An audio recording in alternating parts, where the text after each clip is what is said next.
Well, it's a tale as old as time. Conway versus Fayetteville in a game that means a whole lot. It really doesn't matter what sport it is, but we're talking football tonight. It's a berth in the state championship game next Saturday at noon at War Memorial Stadium. And tonight, Fayetteville hosts your Conway Wampus Cats, the guys who will be high above Harmon Stadium. Is it Harmon Stadium or Harmon Field? I'll let you guys tell me. It's Harmon Field, right? It's not a stadium. Field, yeah. The stadium's a little further up the street. But the guys will be high above it tonight. Calling the game are with me now. It is Levi Gilbert. It's Tim Roach. And guys, we've got this one that's ahead of us, but let's take a look back at Bentonville West. Good performance overall, obviously. Yeah, I mean, offensively, it was a great night for your Wampus Cats. They only got stopped 2 times the whole night. One of them was on a 4th and 1, which was, I'm sure, very frustrating for everybody involved. The other time was just a complete miscommunication between Donovan and a receiver, and just led to a pick. But other than that, Bentonville West had no hopes of slowing down your Wampus Cats, and that was good because we had really no hopes of slowing them down, at least in the first half. It took till the second half when we started figuring some things out, which was worrisome. But here's the truth. I never felt like we were going to lose, but there were a few times in the first half where I felt like certainly we could lose if we didn't start figuring out how to get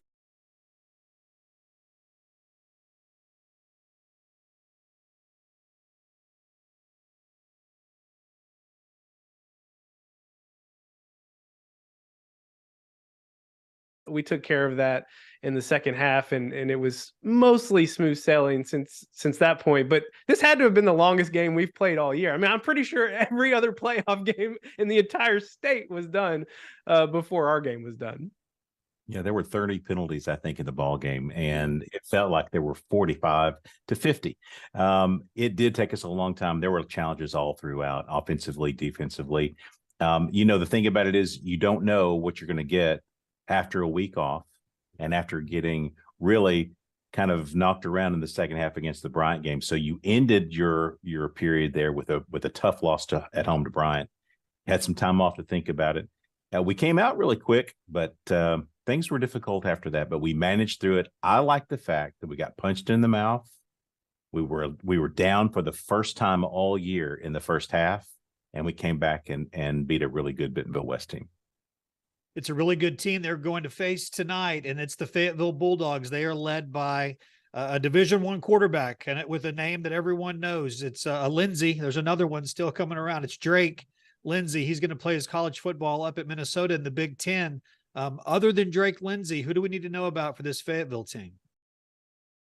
Yeah, well, I think they have a good running back in Setzer. They've got obviously a great receiver in Delamar. I mean, there were points in the season where he was just having an insane game, especially back in the non-conference.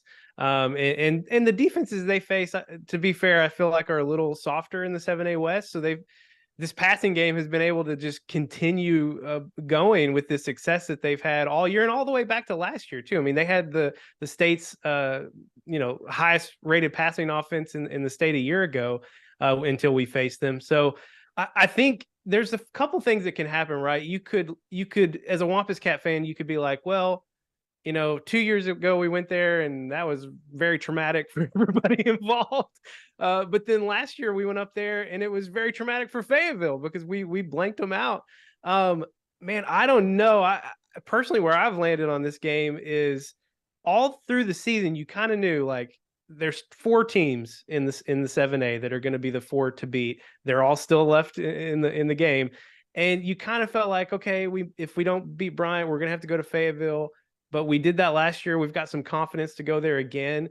But the last 2 games that we've played defensively, there have been some things exposed on this Conway Wampus Cat defense. And it's one time, okay, but 2 times against a team that wasn't as good as Bryant, and they exposed it too.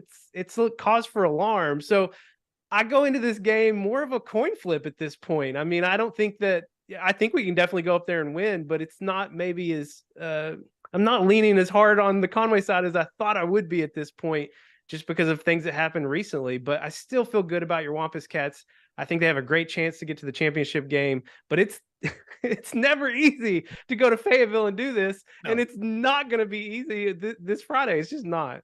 Yeah, this is a team where I think that given what we've seen the last couple of games defensively. Offensively, I've not had any worries all year long. The Fayetteville defense is very fast. I mean, they're not the biggest defense we've faced. They're not Bryant size at all, but they are very, very fast. They are well coached. Casey Dick does a fantastic job with that program, and so they know what's up there. This is one of the first times there have been two others, Bentonville and against Bryant, where I would have said you got to play your most complete game. You got to be great in all phases. You probably are going to have to get a few breaks, and really defensively for us, we have to play very, very well to beat Fayetteville. They're going to score a lot of points, and I think it may come down to, I hate to say this, but it could come down to what we saw against Bentonville West and a little bit about what we saw with Bryant. It could be a track meet, and so if we do that, if it's track meet, I do like us because I think we have different ways of scoring, maybe a little bit more than Fayetteville. Let's talk about the third phase of a football game, and that's special teams. Obviously, last week, like you mentioned, there were no punts, right? We didn't have to punt the ball one time. Field goals have been very few opportunities there. Extra points, Major's been pretty solid on those for the most part. But there's more to it than that. I get concerned about, well, if we have to punt late in the game and it's a field position game, we haven't had a lot of deep snaps. We haven't had a lot of protection. And so, I don't know, things like that can kind of, when I start worrying, that's what I worry about. Special teams wise, what are your thoughts there? Yeah, and I think that's a valid concern. Although I'll say, I mean,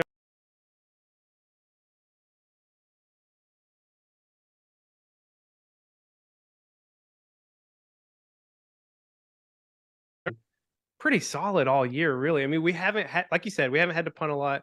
We've only attempted 4 field goals all year, 3 of them in one game. We've made all of them. That's a good thing, but none past 27 yards. Although if you look at that Bryant game, we did have to punt a few times in that game. And I thought Major looked pretty good. The first time, as Tim called out, he outkicked his coverage, and that was not good. But then after that point, he looked really good on his punts. And our kickoff coverage all year has been great. We've blocked a punt. We've blocked a field goal. If it's going to come down to special teams, like if everything is pretty even and you're saying, hey, this third phase is going to win the game for us, then I would lean towards Conway. I feel really good about that.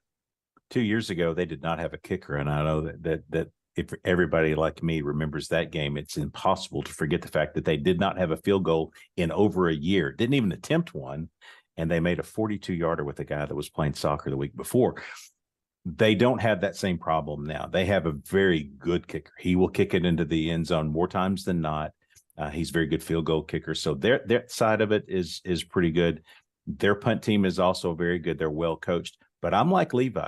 I actually like where we are pretty much across the board from a special teams perspective. I love our return game. I think our return game, if you're looking for one break, maybe that's where you get it, is in a punt return or a kickoff return. But I do like our coverage. We got to get a little bit stronger on the kickoff coverage. I don't want them starting at the 40-yard line every time. So if we can pin them back, that'll be better.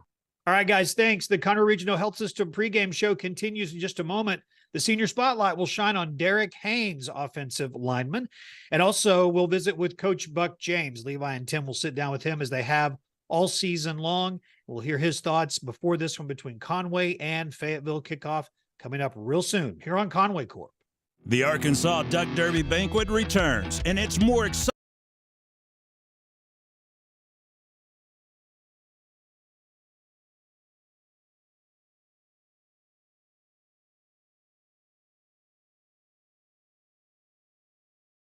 Live entertainment. Browse dozens of silent auction items and grab a bite from Old Bart's Southern Eatery. This year's big ticket raffle prize is a 2023 fully loaded Polaris Ranger 1000 Premium valued at over $20,000. Every moment benefits the Conway Regional Health Foundation. Head on over to ArkansasDuckDerby.com to learn more about the premier duck hunting event of Central Arkansas.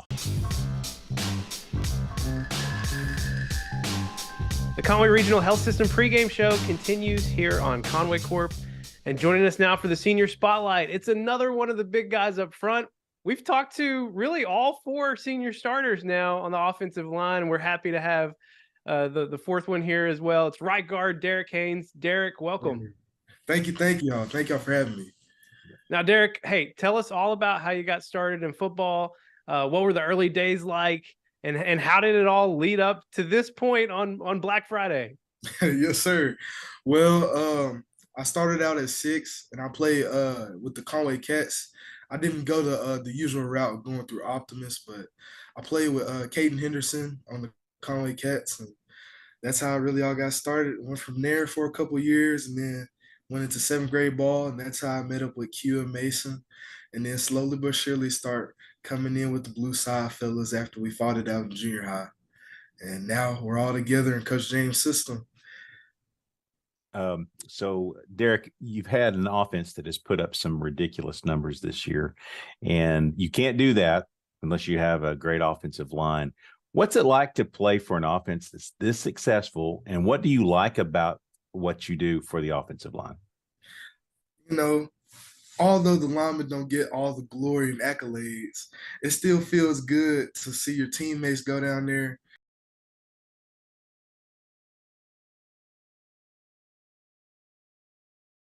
knowing that they cut off your block. You know, it's electric. It's just exciting. Everybody there, everybody's rooting for you. Because like you said, fast show on turf, we got to get down the field and score. And so that's the funnest thing about it, moving fast and playing hard. Well, you guys were doing a lot of that last Friday, and hey, yes, these two guys right here, we try and give you as much credit as we can during the game. So, thank you. Derek, we've seen it each week at home with a lot of younger kids hanging out by the end zones, trying to get high fives after you guys score. But there are a lot of younger guys watching you each Friday night. They see you on the field, or if they're watching on the TV at home, and they think, hey, that could be me someday. What advice do you have for those future Wampus Cats as they're starting or continuing their football journey? I feel like the advice I would have is just chase your dreams. Don't give up. You know, in life you're gonna have trials and tribulations, and some things might get hard, and so you just have to just keep pushing. I feel like you get you a good support group like I got Q and Mason and Jay and Jakala and everybody. And I feel like we do good pushing each other and pushing each other to the next level. So I say don't give up, and then have your support group that's going to push you to the next level to be the best you can be. Oh, that's fantastic advice, Derek. You know, it's a long road trip to Fayetteville, and you guys have had several long road trips, but this is the best one. This is Black Friday. This is day after Thanksgiving, one of your goals.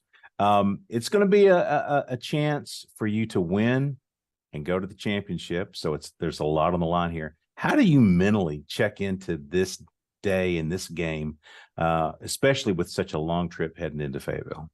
Yes, sir. Well, first off, I can't eat too much on Thanksgiving. They already limited us to 2 plates.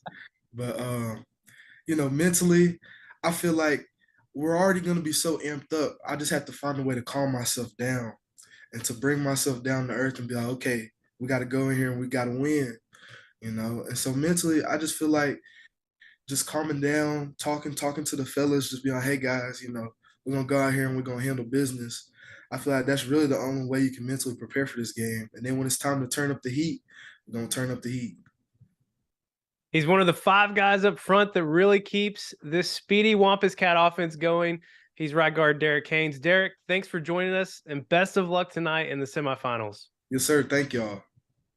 The Arkansas Duck Derby Banquet returns, and it's more exciting than ever. Enjoy live entertainment, browse dozens of silent auction items, and grab a bite from Old Bart's Southern Eatery. This year's big ticket raffle prize is a 2023 fully loaded Polaris Ranger 1000 Premium, valued at over $20,000. Every moment benefits the Conway Regional Health Foundation. Head on over to ArkansasDuckDerby.com to learn more about their premier duck hunting event of Central Arkansas. All right, welcome back to the Conway Regional Health System pregame show. I'm Jeff Matthews. Buck James joins us now. When I say us, I mean, of course, Levi Gilbert and Tim Roach, the voices of the Wampus Cats, to talk about the victory over Bentonville West, but also look forward to tonight's game, state semifinals, Conway and Fayetteville. Coach, it was a wild quarterfinal game with Bentonville West this past Friday night. We saw a team, for the first time all year, take the lead on the Wampus Cats in the first half. but we battled back. We got a 63-46 victory at home. Coach, what were your thoughts from last Friday? Well, I guess it was a tale of two halves, to be honest with you. I mean, was really proud of the way our offense played, but I was really disappointed on how poorly our defense played. And but when you look at it, they have a good football team. That they were in a do or die mentality. They were able to try and do things that normal teams wouldn't do in a regular season type ball game. And they had everything to gain and nothing to lose. And that's the way their kids played. And really that's the way you should play in playoff ball games. And they did a really good job of moving the football, scoring points, and I'm proud of our offense to do what they did and keep scoring points. I think we scored on every possession but two.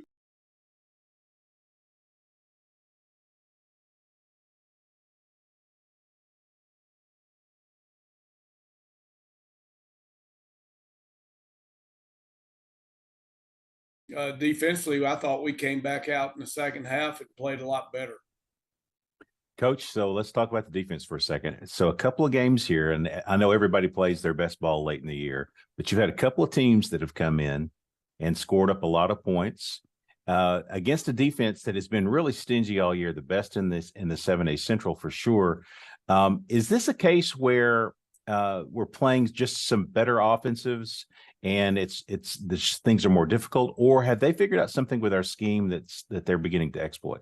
I think it's more we've been exposed. I think they know who has to cover and who doesn't have to cover, and I think they've been able to pick on certain situations that we haven't seen all year. And they're forcing our outside linebackers to decide whether they want to play run or pass, and then they're doing stuff off of it. And we've got to do a better job of being aggressive. I think we do too much guessing, too much standing around thinking, and not being aggressive enough. And we're working on it. And think about it, they're not going to send us new players or new coaches. We've got to go out there and fix what's wrong. And I told the team at halftime we gave up 79 points, I think, the entire first 9 games, and then we've given up 101 the last 2.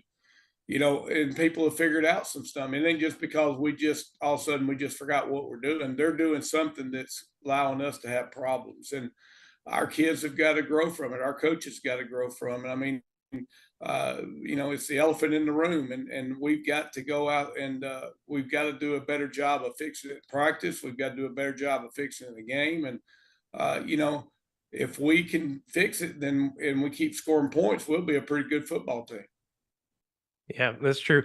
The task doesn't get any easier for this Wampus Cat defense this week as we head up to Fayetteville for a chance to play in the 7A championship. We'll have to shut down a high-powered offense and navigate a very fast defense.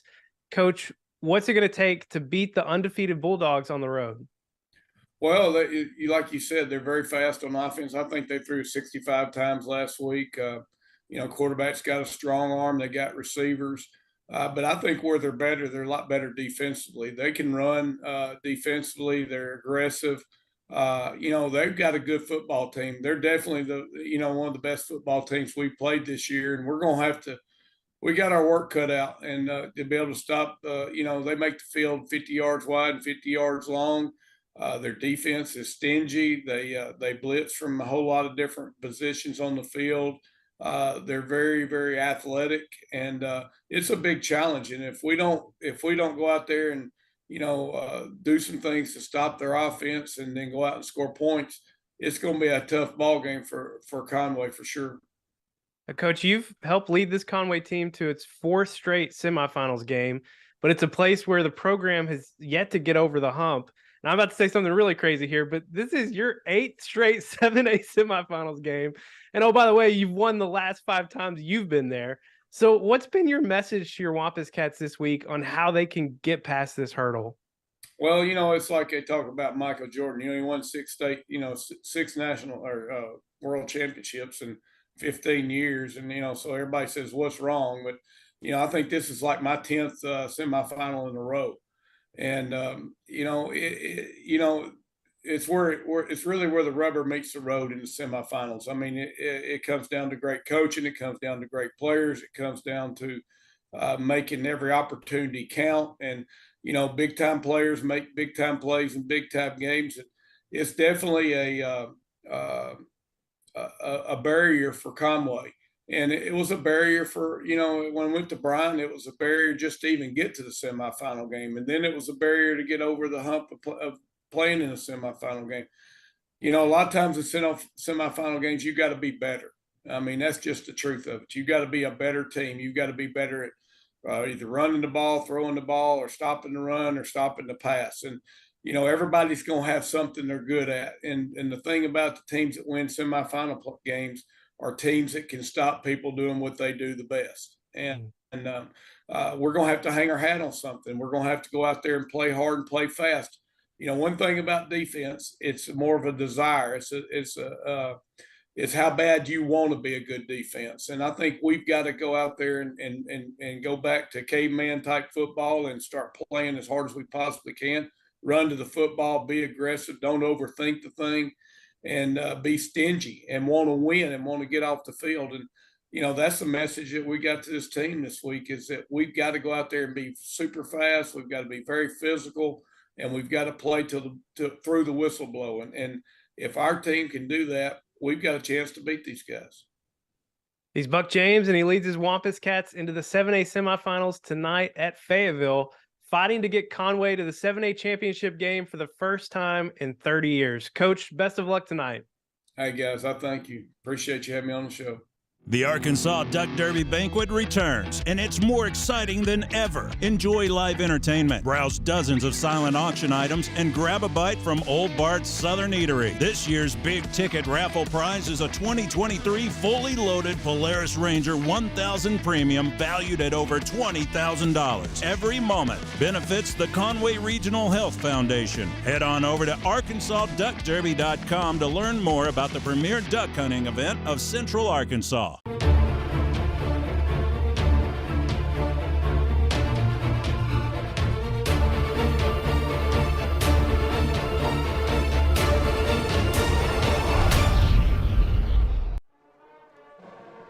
Well, folks, here we are yet again. I'm Levi Gilbert alongside color analyst Tim Roach, and tonight, for the fourth consecutive year, your Wampus Cats are playing on Black Friday in the 7A semifinals, fighting to earn a trip to War Memorial and the state championship. And it seems like every year it's against Fayetteville, and every year it's here. Is that wrong? It's mostly right. Okay. Mostly right. For the third consecutive year, Conway's playoff journey includes a stop here at Harmon Field, taking on the Fayetteville Bulldogs. 2 years ago, it was another Black Friday semifinal game, and it ended in unimaginable heartache for your Wampus Cats. An improbable 40-yard field goal from Fayetteville with 4 seconds left ended Conway's 2021 run at a state title. But a year ago, in the quarterfinals, the Wampus Cats came to Harmon Field again, and this time it was all Conway. The Wampus Cats shut down the state's top passing game and walked away with a 37-0 shutout. This Conway senior class has experienced both emotional extremes on this field. Complete devastation and complete elation. How do we walk off Harmon Field victorious again this year? That takes us to Tim's three things. The first thing that you're going to notice about this team is their defense is better than it was last year. Yeah. They had a pretty good defense a couple of years ago. Their defense is really, really good this year. They're fast. They have all kinds of blitzes that they run, outside blitzes, a lot of those. They'll run blitzes. They'll blitz on any down. They'll bring guys from all different places. So we're going to have to figure those out. We may be throwing some quick passes, and so get ready for that. The next thing is that, like we did last year, we did a great job last year of making Lindsey uncomfortable in the pocket. He's not that huge of a run threat. He's a better runner this year than he was last year. He's figured that part of it out. But if you make him uncomfortable, if you can get him backing up, getting out of his pocket, getting on the move to the outsides, make him uncomfortable, I think we can get some good things going our way. The last thing is, and it comes down to what we're talking about right there, is that they do a lot of the short game. They do a lot of slants, which has been a problem for us. the last couple of weeks. That's when Coach James talked about being exposed. That was it. Yeah. So anyway, so we've got to get those kinds of things done. They do double stacks on the edges. They'll throw the quick hitches and let their receivers do the work. We've got to take care of those things, and I think we'll be okay. It's been 30 years since your Wampus Cats have won a semifinal game and earned a chance to play for a championship. Will that streak end tonight? We will all have that answer soon enough. Back with the starting lineups after this break on Conway Corp. The Arkansas Duck Derby Banquet returns, and it's more exciting than ever. Enjoy live entertainment, browse dozens of silent auction items, and grab a bite from Old Bart's Southern Eatery. This year's big ticket raffle prize is a 2023 fully loaded Polaris Ranger 1000 Premium valued at over $20,000. Every moment benefits the Conway Regional Health Foundation. Head on over to ArkansasDuckDerby.com to learn more about the premier duck hunting event of Central Arkansas. We are live tonight in the 7A semifinals here at Harmon Field in Fayetteville. It's the 2 seed out of the Central, your Conway Wampus Cats, taking on the top team out of the West, the undefeated Fayetteville Bulldogs. Let's take a look at the starting lineups. Donovan Amala, Desmond Davidson, Chris O'Neal, Jonathan Smith, Jackson Anderson, Jaden Gaines, James Neal, Q Whitehead, Mason McEwen, Derek Haynes, Isaiah Bowman, Marquise Stuckett, Monterey Jones, Braxton Nixon Snell, Griffin Sherrod, Ben Chandler, Jonah Cecil, John Paul Saxton, Trez Hammond, Tyus Carr, Jacoby Wade, Noah Files, Max Owen, Austin Watkins, Major Mahar. Well, your Conway Wampus Cats won the toss, have deferred to the second half. It's the first good thing to happen tonight. The temperatures are cold. The fans have arrived, though, and here they come. Here come your Conway Wampus Cats, 10-1 on the year. They won their quarterfinals matchup last week over Bentonville West after having a bye week after earning the 2 seed out of the Central. You know, if you took a look at what they did right out of the start, both defensively and offensively, you're like, okay, yeah, they're back. And then what do you know? Bentonville West took a lead in the first quarter. That hadn't happened all year long, and so I think we talked about that a little bit with the coach.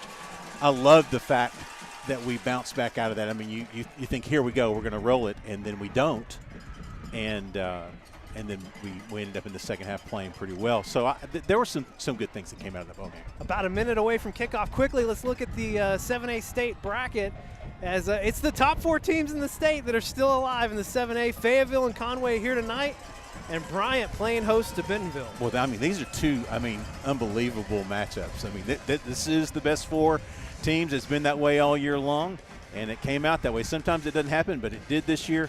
I would love to be a fly on the wall, or a hornet on the wall, I guess, at the Bentonville Bryant game to see how that goes down.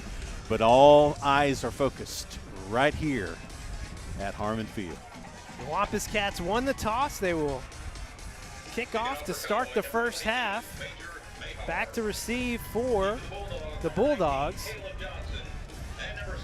Got number 19, Caleb Johnson, and number 17, Katavion Taylor. Taylor is a sophomore receiver that they've been pretty high on this year. Yeah, 19 is their backup running back. That's Second-team right. running back. So. Yeah, 2 sophomores taking the lead on special teams for the Bulldogs. They've found some trust in them this year. Kicking off for your Wampus Cats, Major Mahar, just a junior. He's had a good year. Yeah, last week I was a little bit surprised. We gave up some long returns. Bentonville West averaged a lot of yardage on their kickoff returns. They're going to kick it to Taylor. Taylor takes it in at the 5. Takes it on the far side. Big return to start the game here for the Bulldogs. They'll spot him at the 49. Yeah, he got the edge and man, outran the coverage Watch this. Made the first guy miss. He was trailing the entire way, and once he got there, made a good block. Found the grouping there. Hit the seam. Good tackle by Major there. First look at the Bulldogs offense led by Drake Lindsay, a senior, commit to Minnesota. Yeah. Let's see, they had one wide receiver last week that got hurt. Graves, I don't see him out there right now. He's not starting. Start with their tight end package. Krasnowski in at tight end. They'll start with the run to Setzer. Met at the line of scrimmage quickly. Ben Chandler, man. Oh, Ben Chandler had a game here a year ago. Would love to see that kind of performance Wow, that again. was a great tackle right at the line of scrimmage. It looked like there was a hole there. They do that. They'll follow the tight end, the H-back. They'll follow that. They'll pull a guard, pull a tackle. Gain of just 1, 2nd and 9 for the Bulldogs. They fake it to Setzer. Lindsay getting it out quickly, looking for DeLamar. Trez Hammond, step for step, knocks it away. Great play by Trez Hammond. Was down, ISO'd all the way down the field. Man coverage, stride for stride. Made the play right at the ball. Nicely done. Great play, Trez. Krasnowski will come out. They'll go with a 4-receiver set here on 3rd and 9. They did pick up the blitz. They had sent Ben Chandler, and they picked it up last time.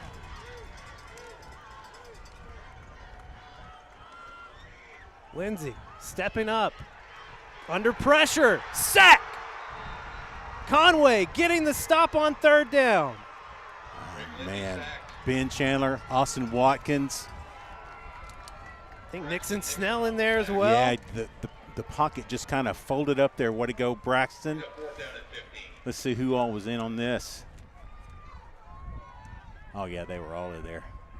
Really nice. Jacoby Wade back to receive for your Wampus Cats. This is Nathan Coughlin punting. He's their kicker as well. The angled kick's going to go out near the 20. Conway got some pressure there, too.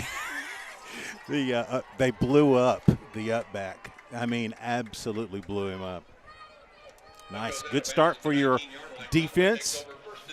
Again, Fayetteville comes in as what number? The second most high-powered offense in the 7A. Yeah, in terms of points, they're right behind your Wampus Cats. Both Wampus Cats and Fayetteville scored over 500 points in 11 games this year. Total yardage as well. Conway leading the 7A, but Fayetteville right behind them. Fayetteville run out of a base 3-man front, but they bring 4 or 5 almost every play. Conway will run on 1st down. Des Davidson met behind the line, got away. He's going to pick up about 2. That was all Des. Yeah, good continuation there. Christian Setzer met him, but Des was able to keep his feet moving after the contact. Gain 1 or 2. 2nd and 8. Donnie going to keep it. Donovan stepping up. He's got a 1st down, finally taken down at the 34. Boy, that was the play we saw against Bryant. That was nice. We didn't see that at all last week.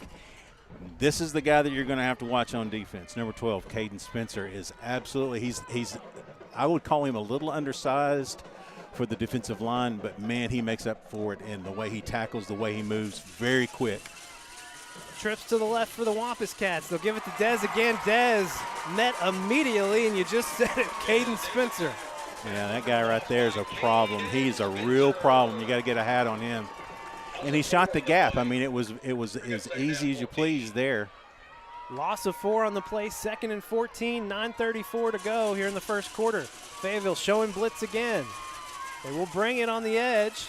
Donovan flushed out near side, trying to find Jackson Anderson. Jackson covered closely by Lehman. It's incomplete. 3rd and 14 coming up. Yeah, that was good pressure by the defense. He did great to get out of the pocket. They will hesitate, but they'll come off the edge. We're going to have to find some quick hitches and some slants to work this out.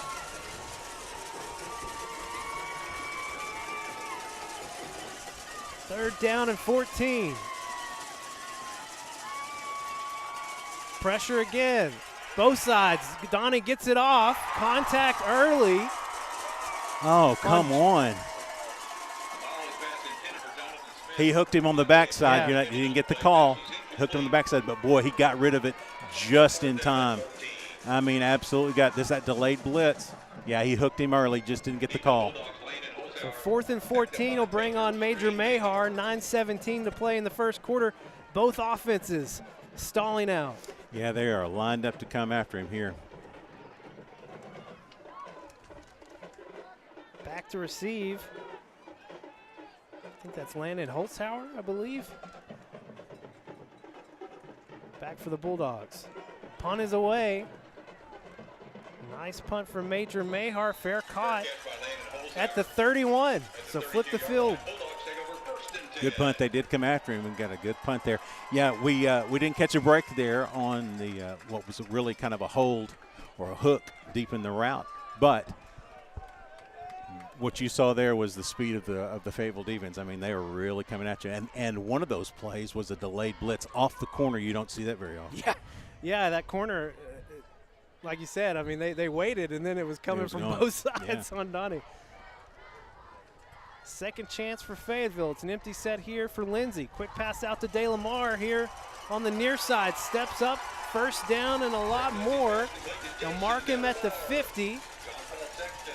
9:04 to go here in the first quarter. It's first down for Fayetteville. Yeah, that's that quick hitch that they throw a lot of. They double stack.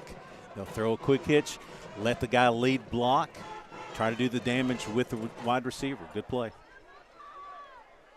We'll stick with this tight end set on 1st and 10. They'll give it to Setzer. Setzer makes a move to the right, breaks through the line. And it's going to be another first down for the Bulldogs all the way down to the 38. Yeah, quick draw off to the right side, made a cutback. And had it not been for Jacoby Wade, that may have gone the distance. 8:36 to go here in the first quarter. Fayetteville back to the line quickly. They'll look to the sideline for the call. You may not see a lot of just straight dropbacks out of Drake tonight. Hand off to Setzer again. They're working the left side this time, right behind the center and left guard, and it's a gain of about 5 down to the 33. Too much. Gain of 5 right up the middle. Moving our way past the 8-minute mark here in the first quarter.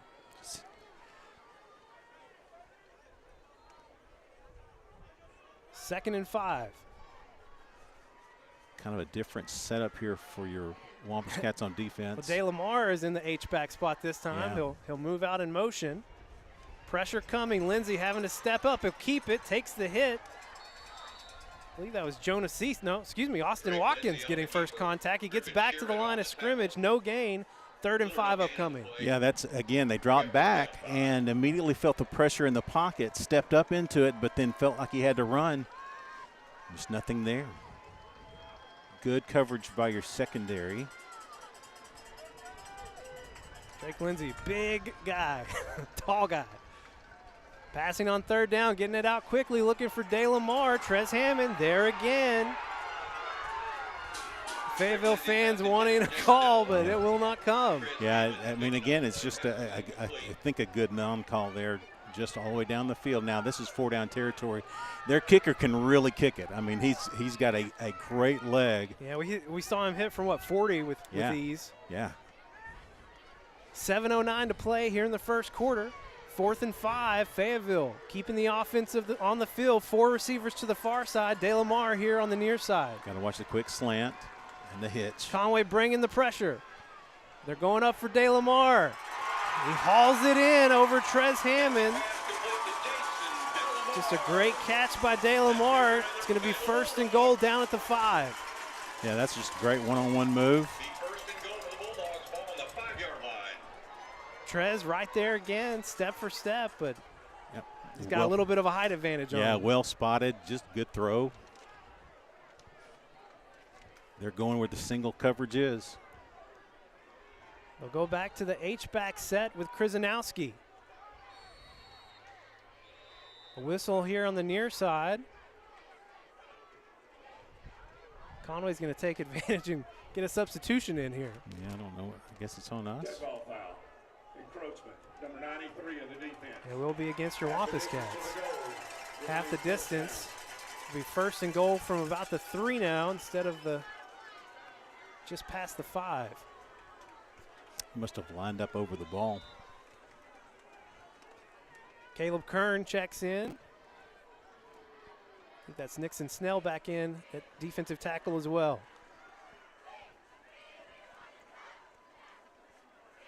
They give it to Setzer. Setzer going to his left, stopped right near the goal line. I think he gained about 2, so it's going to be second and goal from the 1.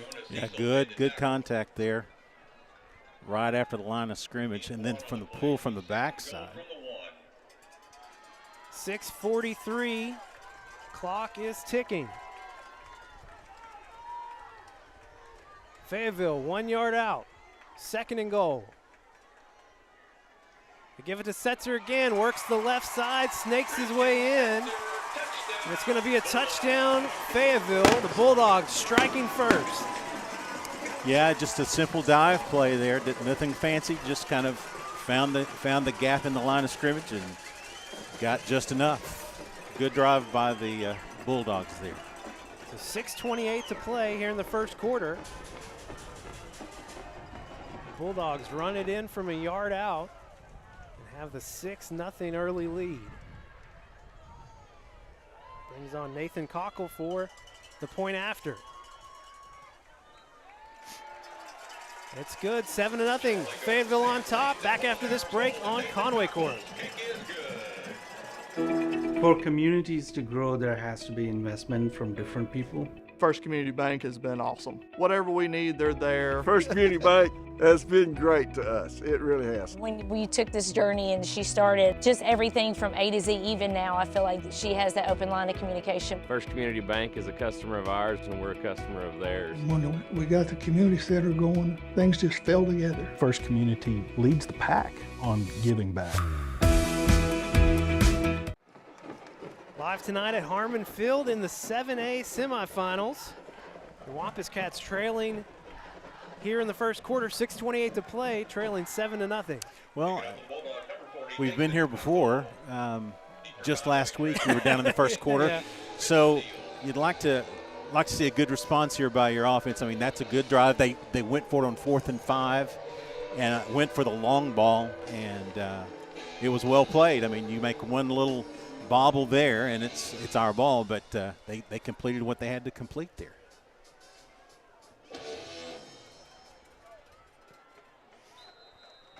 Well, offsides on the flag coming in.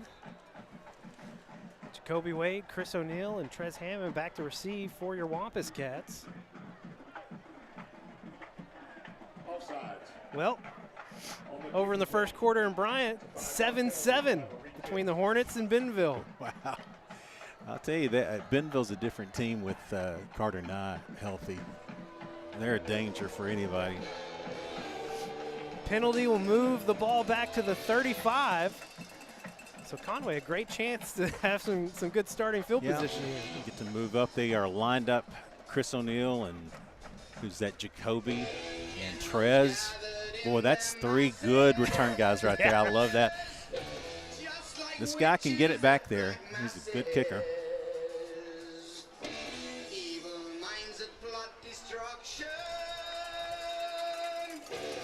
Fayetteville kicks it away with 6:28 to go here in the first quarter. Line drive.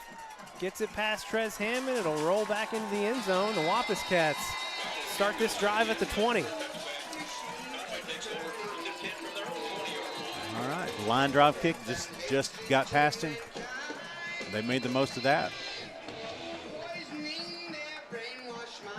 Yeah, it was kind of a bummer. I was expecting a nice return here. Instead, it's starting at the 20, 80 yards to go for your Conway offense. Did what he had to do to keep us from returning it there, and that's a nice job by Fayetteville. Second possession here for your Wampus Cats. Our first look at sophomore Trey Harris in the backfield alongside Donovan Amalo. They'll give it to Trey on first down. Trey following behind Q Whitehead, gets away from one tackle, dragged down from behind by Landon Jones, a pickup of about 4. They'll mark him at the 24. 2nd and 5 coming up for the Wampus Cats. It's a good job of keeping your feet moving there. Fayetteville showing blitz again right up the middle. Donnie gets it out quick to Jonathan Smith on the slant. First down, Jonathan keeps pumping those feet down to the 39. So that right there, it's a little bit different than what they saw with Southside. If you're going to blitz us, you're going to open up the seam, right? He threw it right where the linebacker was. Yeah. You pop that, you're going to get that kind of play. You got to be very careful about blitzing. 1st and 10, trips to the left. They'll give it to Trey Harris again. Trey, forward progress will be stopped right back at the line. No gain, 5:43 to go. That looked to me like that number 12, Spencer, was lined up offsides. Boy, he is so fast, but he looks like his hat is over the ball there. 2nd and 10, twins stacked for Donovan. Donovan finds Jackson Anderson here on the near side, picks up another first down for your Wampus Cats. Good route that time by Jackson, spotted well by Donnie, gave him just enough time. That's a great catch, right on the boundary. Ball at the 47, 5:22 to go here in the first quarter. Give it to Trey Harris again. Trey working the left side. Going to pick up about 2 yards to the 45. Helmet coming off of Jackson Oliver for the Bulldogs. He'll have to come off for a play. Keeping them honest there with the running game there. Harris comes off, Dez comes back in. And Heath Owen checks in as well at H-back. 2nd and 8. Fayetteville bringing the blitz on the edge again. Dez gets around the left edge. A flag does come in. Flag thrown right near the 44. It's going to have to be a hold. Interesting spot to throw it from there, straight into the middle of the pile.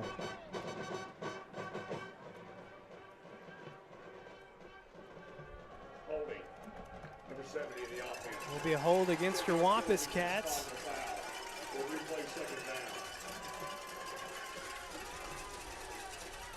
Instead of 2nd and 8, it'll be 2nd and 18 now. 5 minutes to go here in the first quarter.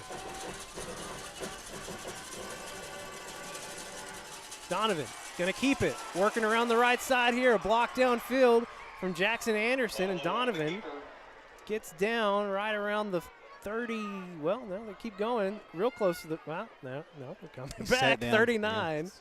Yeah. No, 38. Trying to see where they're gonna put it. 3rd and 1 here for Conway. You see a couple of Dez's here. Dez hit immediately. It's going to be a loss of 1. 4th and 2 coming up. I've almost thrown there, just to be honest, because you know that we're going to get at least one Dez. They knew that was coming. We've struggled at short yardage offense. Yeah, last few games it has been a struggle indeed. 4th and 2.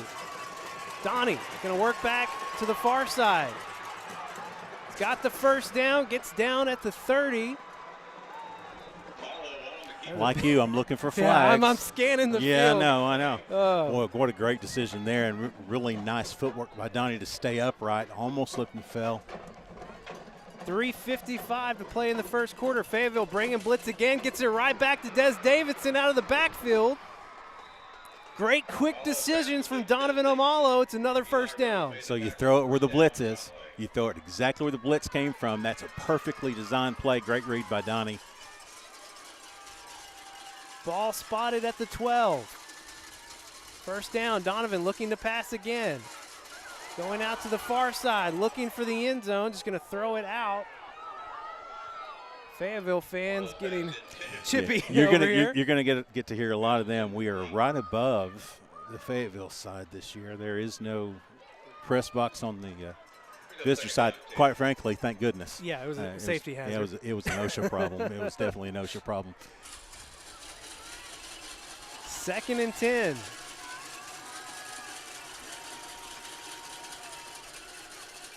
Donovan gets it to Trey Harris. Trey cutting it back to the middle of the field, pulled down from behind.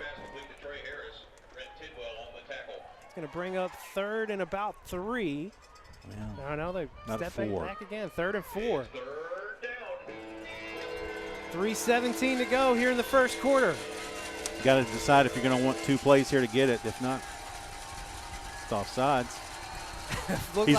Looked like Fayetteville was about to bring the house. The flag does finally come in on the far side. Well, to his credit, he was reaching for It's it cold. Several times. He could not find his flag. It's He was cold. He was blowing his whistle and just trying to reach for it.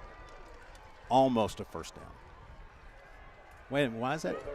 Why is that? Yeah, okay. So it's half the distance, so it's going to be 3rd and 1 now. I got you. Yeah, I was thinking outside the 11. It was outside the 6. Conway going to the extra heavy set. Donovan Amalo under center. Big push here.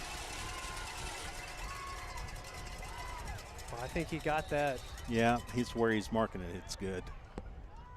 Looks like he got it down to about the 2. 2. So 1st and goal from the 2 upcoming. 3:02 on the clock. It has stopped for the moment. Set the chains. We're going to keep this heavy set on the field.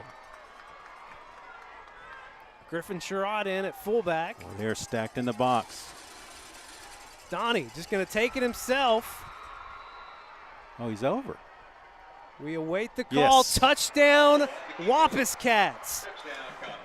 Way to go, Dez. Not Dez. Way to go, Donnie. Good push. We don't get to do the brotherly shove here in high school football. That's a penalty. Great series that time by your Wampus Cats. 11th rushing touchdown on the year for Donovan. Good response. That's the way you keep it right, keep the score in check. So 2:48 to play here in the first quarter. Extra Nice point job. is up. It's good. We got a tie ball game, 7-all here in the semifinals. Back after this break on Conway Corp. The Smith Ford family is excited about this tailgate season. Home games are away, we've got the perfect vehicle for you. Broncos make getting there as much fun as being there. And don't forget about Smith Ford's electric vehicles, the Mustang Mach-E, the F-150 Lightning, here on the lot. Come by or visit us online for the best deals around.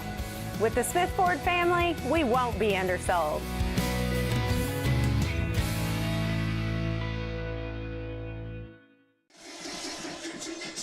Well, I think it's exactly what we expected. Just, almost 10 minutes in to the game, 7-7. I expect a little bit more of this. Yeah.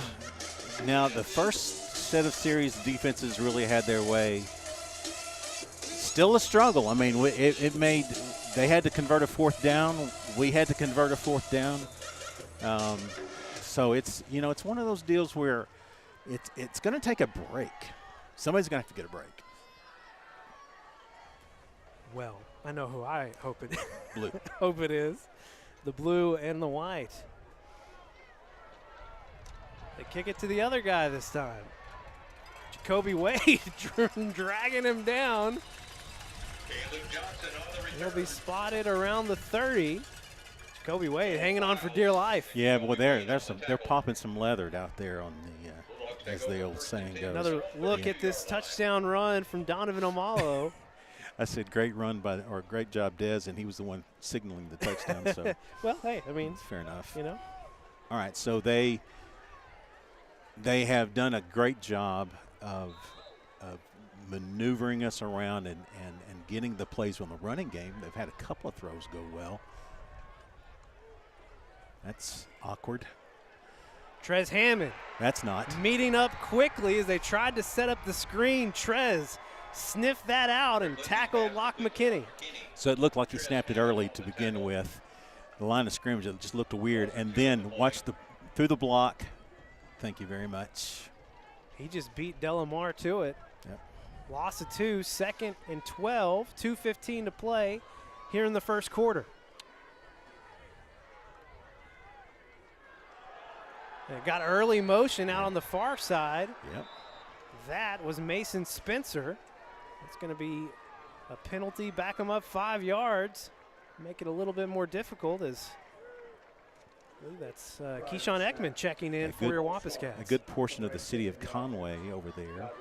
Hey, by the way, telling them that they had missed the call. Yep. Great travel from your Wampus Cats. Especially given all of the logistical problems with the Razorback game being just over. 2:06 to play in the first quarter, 2nd and 17. Lindsey looking to pass here on 2nd down. Dumps it out to DeLamar. DeLamar gets away from 1, but Jacoby Wade chasing him down. Going to be a gain of about 7, but 3rd and long upcoming for Fayetteville. Yeah, that was a simple drag route. Got right behind the line of scrimmage in front of the linebackers. There was enough space there to make the catch, and he beat us to the edge. Could have been about a 3 or 4 yard gain. It ended up being about 7. It'll be 3rd and 9 for the Bulldogs. 2 receivers to each side for Lindsey. Looking near side, under pressure, having to step up. Can't get away from the 3rd Wampus. Oh, well, I spoke too soon. Goodness gracious. Drake Lindsey showing the strength. Yeah, he may go for it now. It's still 4th down. It's 4th and about 1. They may go for it. Wow, that's a strong human there. Goodness gracious. That extra push. A huge decision here for Fayetteville. And Chandler was showing blitz here on the near side. 1:11 to go, 1:09 to go in the first quarter, 13 seconds on the play clock. They may have tried to will us to come off.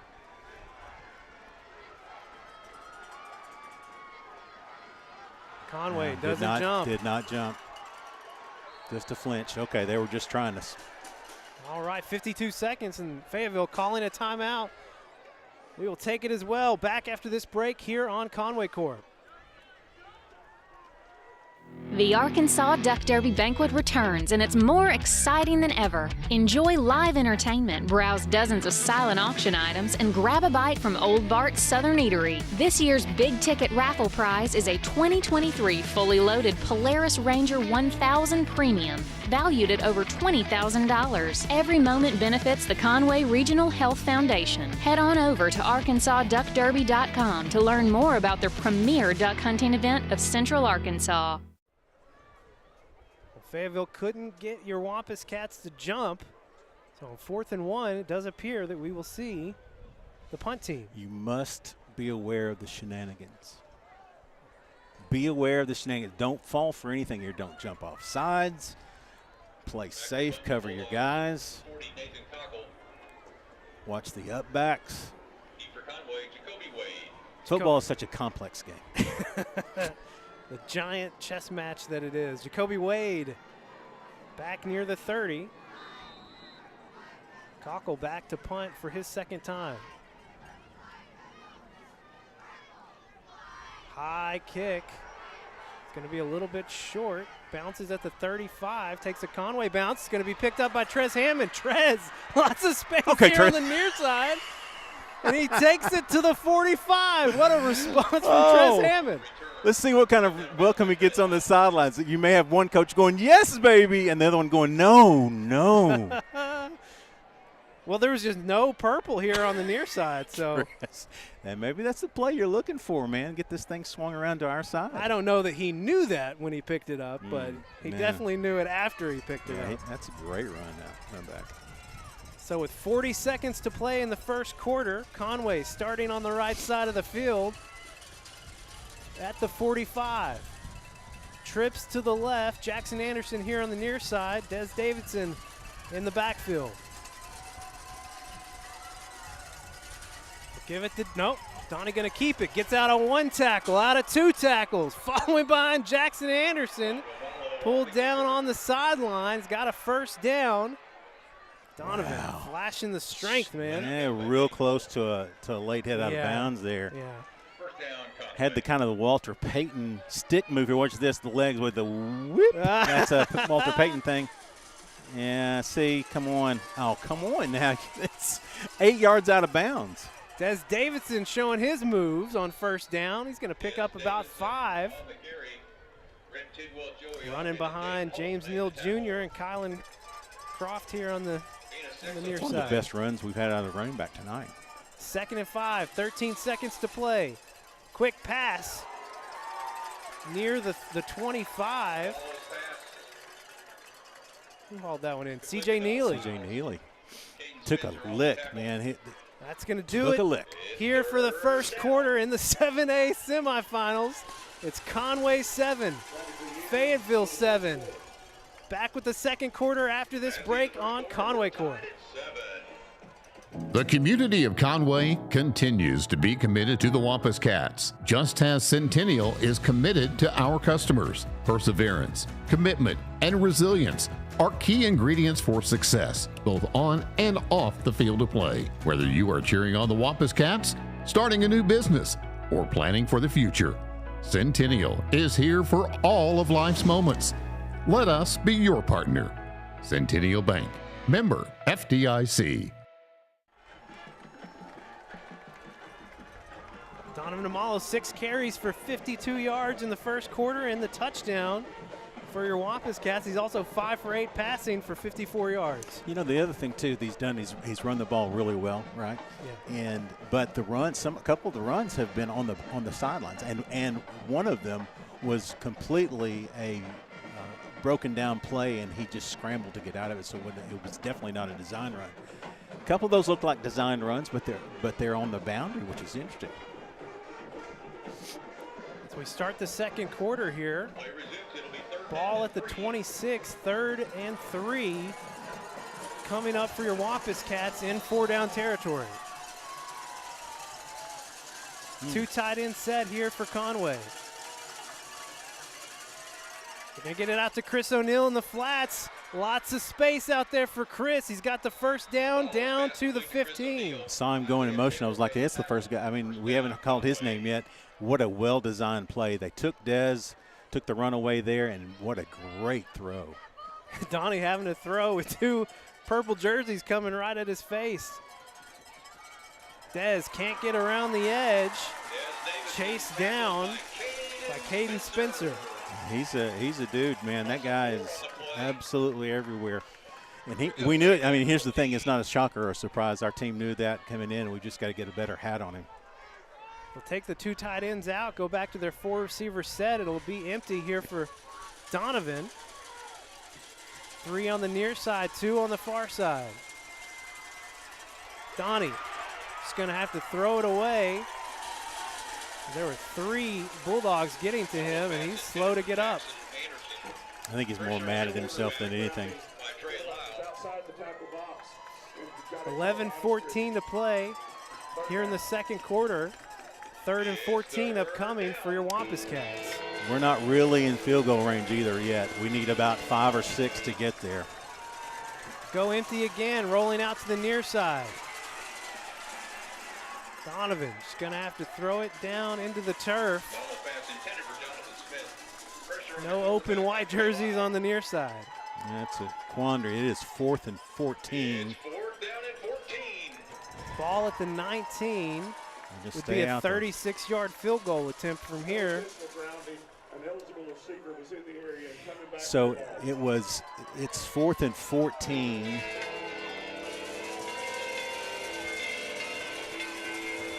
And maybe you try and draw them off sides here and try to get 5 of it.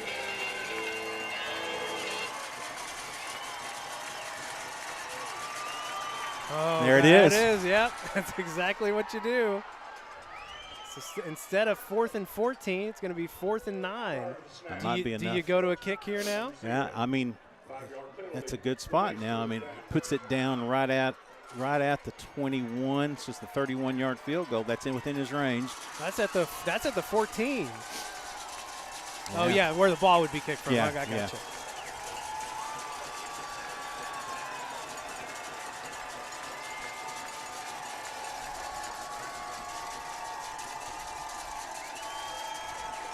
Still plenty of time on the play clock. They'll go for it on 4th down.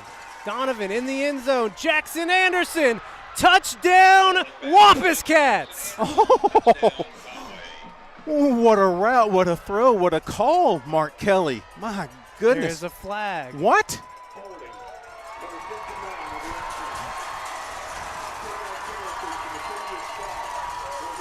Flag was back at the 22. Holy cow. Wipes out the touchdown for your Wampus Cats. And this is going to put them out of field goal range as well. Well, just realize this is the same crew we had 2 years ago here. I mean,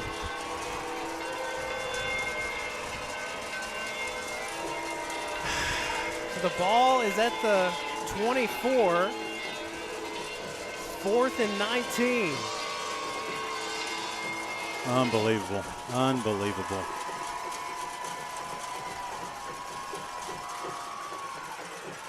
Donovan going up to the end zone, but it's going to be out of bounds. Turnover on down for the Wampus Cats. Unbelievable.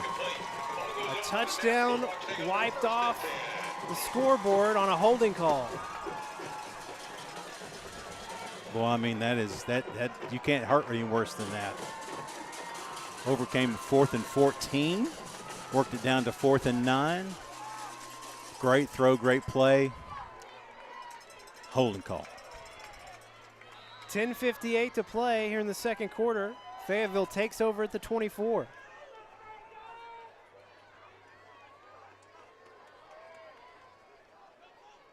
Jonas Cecil looked like he was coming off the edge. Instead, it's Jones chasing Lindsey.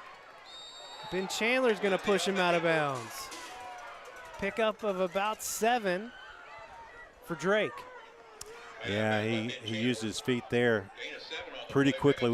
He peeled back. You mentioned that. He peeled back to cover the screen pass, and so when it was covered, there was nothing else to do but take off and run. They did have the space there, so good game by Drake Lindsey. 2nd and 3, 10:49 on the clock. 7-7. Tie game here in the semifinals. They toss it quickly to Katavion Taylor. He's hit behind the line. Going to be about a loss of 1 back to the 30. Yeah, covered up well. The laterally we got there at speed of the defense got there in time. Nicely tackled there. 3rd and 4 coming up for Fayetteville. So this is where you've got Delamar is their go-to guy. He's got Trez Hammond up on the top part of the screen. That's where he is. Conway brings 4. They'll loft it up, looking for Delamar again. Led him a little too far, incomplete. Bring it up 4th down.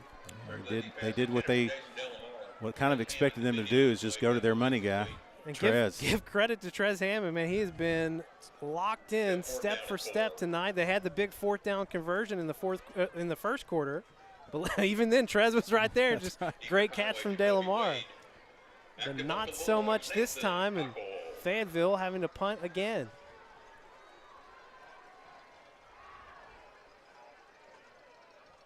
Conway bringing the heat. Almost got the block. Punt lands around the 45 here on the near side. That's where it'll be marked. Is it Jonas Cecil that almost got there? Man, it was close. All right, Wampus Cats start in great field position. Let's see who almost got there. Oh, I saw Noah Files in there as well. Yeah, coming off the left edge. They were trying to get there. Trying to get a big play. Had one block punt on the year, although it was more of oh, I'm right here, I'll take this situation. Was that at Northside? I think that was back at Northside. Yeah, it sort of was. Conway taking over, 9:58 to play here in the first half. We'll start this drive at the 45. H-back set. Trey Harris in the backfield for Conway. We'll give it to Trey. Trey coming here near side, gets out of one tackle. Oh, come on. Can't stay on his feet. It's going to have the first down. Where's the late hit on that? Conway moves the ball to the 37. The Wampus Cats moving quickly. 9:51 to go. Great run. Kept his feet. They'll go right back to it. Trey working underneath this time. Going to pick up 1. Yeah, boy, they are all in the box. They're all in the box. stick with this set. Donnie, quick pass to Jackson Anderson out on the far side. Jackson works away from one tackle, gets the first down, and gets it all the way to the 24. Oh, great throw that time. Great catch. Great move after the catch. Watch that spin move. Yes. Great run. Jackson, that's nicely done. Jaden Gaines checking back in here on the near side.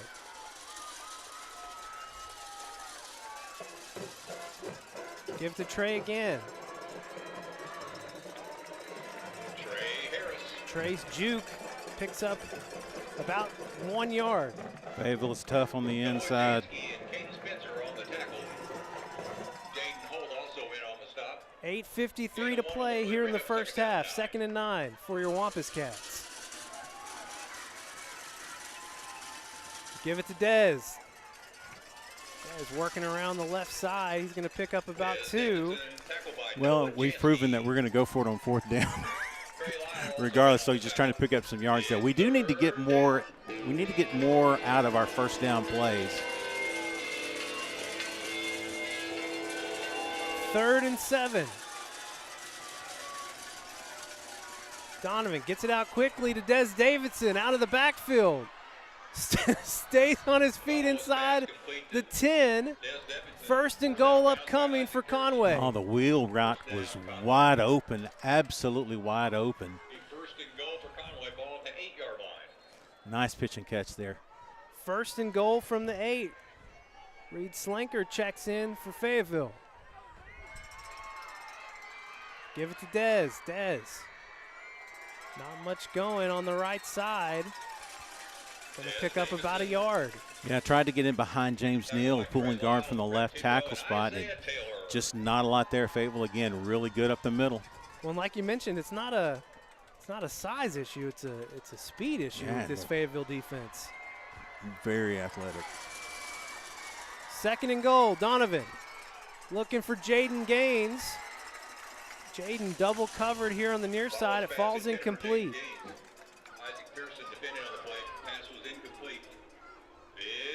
All right, red zone has been more difficult this year than it has been in years past, so we have to figure out a way here.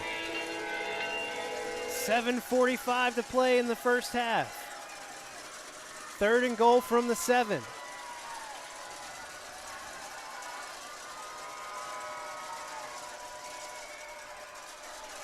Donnie. He got held twice. Was looking for Chris O'Neal on the slant. He got held twice. I mean, watch this. Right there and right there. Bringing up 4th and goal from the 7. And on comes the field goal team.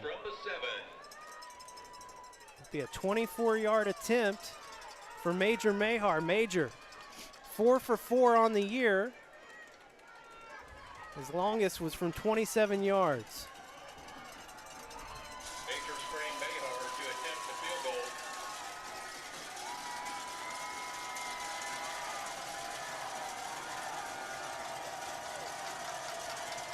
Good snap, good hold. Off the left, upright. It's no good. 7:36 to play.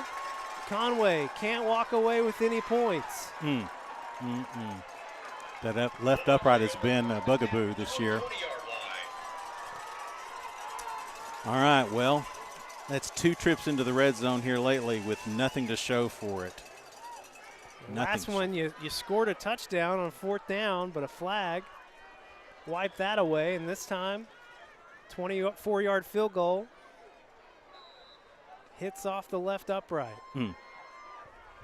7:36 to go. Fayetteville taking over at the 20. Setzer right up the middle. Ben Chandler making first contact. Setzer's going to fall forward for a gain of about 5. Get a good push on the interior of the line there. I mean, Conway so far, I mean, to be honest, Conway's winning the ball game so far. Just doesn't look like it on the scoreboard, which is the only thing that really counts these days in the whole world of scoring. Ball at the 26, 2nd and 4. They'll give it to Setzer. Gets around Watkins here on the near side, but will not get away from Noah Files and Ben Chandler. Ben Chandler bringing a load there. He stopped a yard short, no, 2 yards short of the first down. No, never mind, 3rd and 1. They keep moving watching up. the far what do they side. do? Yeah. I'm going to have to be a little more patient. Yeah, anything could happen here. Normally it's Delamar, but anything could happen here. 6:37. Conway all up on the line. Quick pass out here in the flats. First down is going to be picked up by the Bulldogs as the pass is incomplete, is complete rather, to Spencer. Yeah, just enough to make it there.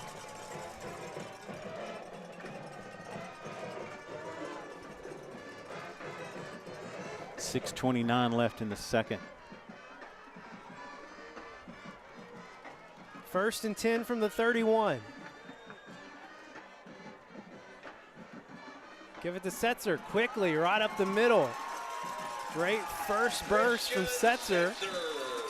A big hole right up the middle. He's got another first down. Yeah, they are really blocking us well up front.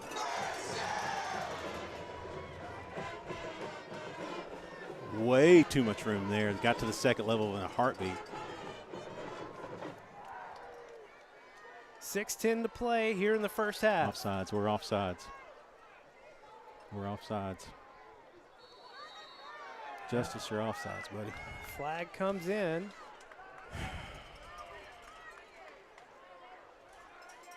Austin Watkins will run on. Yeah, sorry about that, fella, but you were lined up offsides. Number 90, lined up in the neutral zone. 5-yard penalty. Still first down. 6:02 on the clock. It's first down and 5. 1st and 5 now for the Bulldogs. Lindsey looking to pass. Looking deep for DeLamar. Trez Hammond catches up. Gets a hand in there. It's going to be incomplete. DeLamar came away with it, but it hit the ground. You know, you think that about Trez. You think that he's beat, and he does get a step on him right off the line of scrimmage, but Trez has great closing speed here. Also, Jacoby, they're flying late. Causes a little bit of disruption in the whole catching process. Clock stops at 5:50. It's 2nd and 5 for the Bulldogs.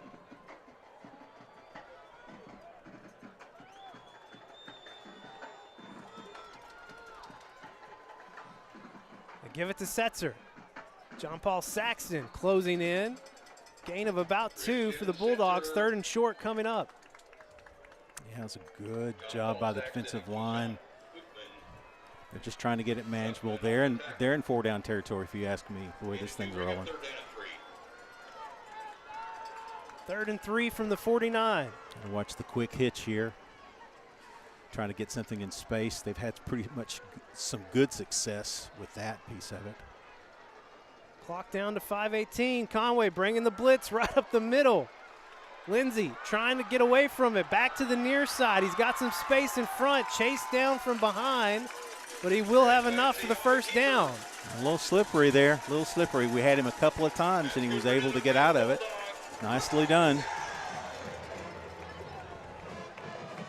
Ball spotted now at the 47. So we pass the 5-minute mark here in the second quarter.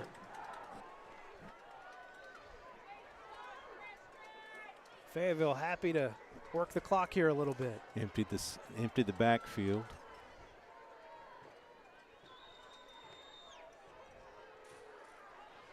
Lindsey dumps it off on the drag route.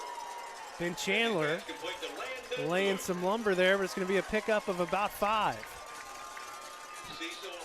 Yeah, that was the only spot that was open. We had the zone in the middle of the field, and they found the open spot. Yeah, they definitely don't want to. They're not going to try to give us any time, no matter what happens with this drive, unless they get a big play. Down to 4:13. 2nd and 5. Lindsey looking here near side. Found a soft spot with Spencer. Big first down pickup. They're inside the 30. Again, another soft spot in the zone. He had enough time to get it out, get there. Good route.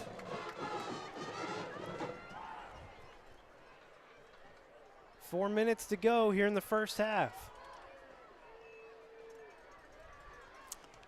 Looked like we might have been coming off the edge there with Ben Chandler, so they may be checking the play here. Let the clock run a little bit.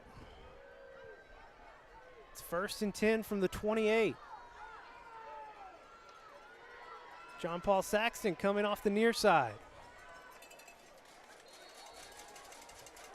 Ball is caught here on the near side by Spencer. It'll be a pickup of about 3. Yeah. He was surprised that he got the call. I was a little surprised as well. He did seem extra excited about that. So, yes, of course I caught it. Yes. Although it did stop the clock, 3:33 to go. Why did it stop the clock? Yeah, I don't know. He didn't get out of bounds. But I'm okay with that, actually, along with the scheme of things. 2nd and 7. Lindsey checks it down to Spencer again. John Paul Saxton wrapping him up quickly. Yeah, forward progress going to be right near the well, it's going to be about a yard short. Way too much. They're finding the soft spots in the zone now, and it's not long throws. I mean, it's very quick throws to the middle of the zone or to the flat where there's nobody there. We're closing fast, but they're making the catch. Passing the 3-minute mark here in the first half. 3rd and 1.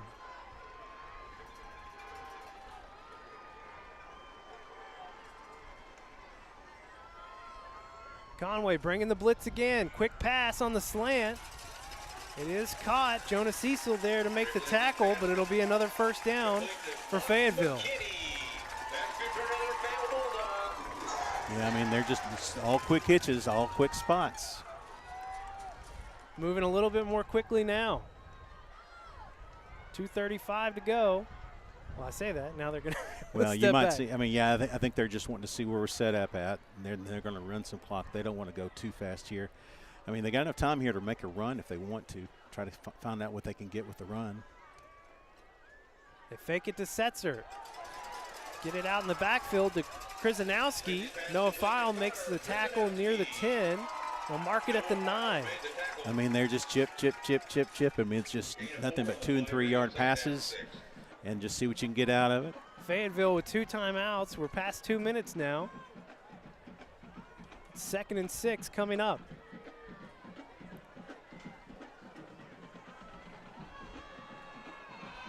Switching some things up offensively. Drake's trying to trying to tell Krzyzanowski where to go. Moves over to the left side. He's going to pass here. Checks down again to McKinney. He'll go out of bounds near the 7. Brings up about 3rd and 3. And that stops the clock at 1:31. 3rd and a long 3, maybe 3rd and 4. It's more 3rd and 4. Locke McKinney, a senior receiver for the Bulldogs, really just got his first game in last week. He's been battling an injury pretty much all season. Yeah. Now, a reminder, the Wampus Cats do get the ball to start the second half. 3rd and 4 from the 7. Quick pass from Lindsey, looking in the end zone, and a flag comes in. It was Tice Carr on Spencer. The thing about it is that Spencer, Keith, I don't know if we have that or not. I don't even know he knew the ball was coming his direction. Well, all the big calls going against the Wampus Cats here.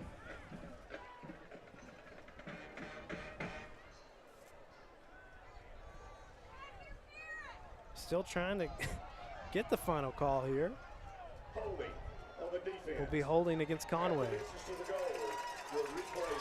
So still be 3rd down. Yeah, but instead of 4th down and 4, it's 3rd and 1. 3rd and 1. Yeah, I mean, he was never even in the route. He never knew it was coming, but I guess it doesn't really matter.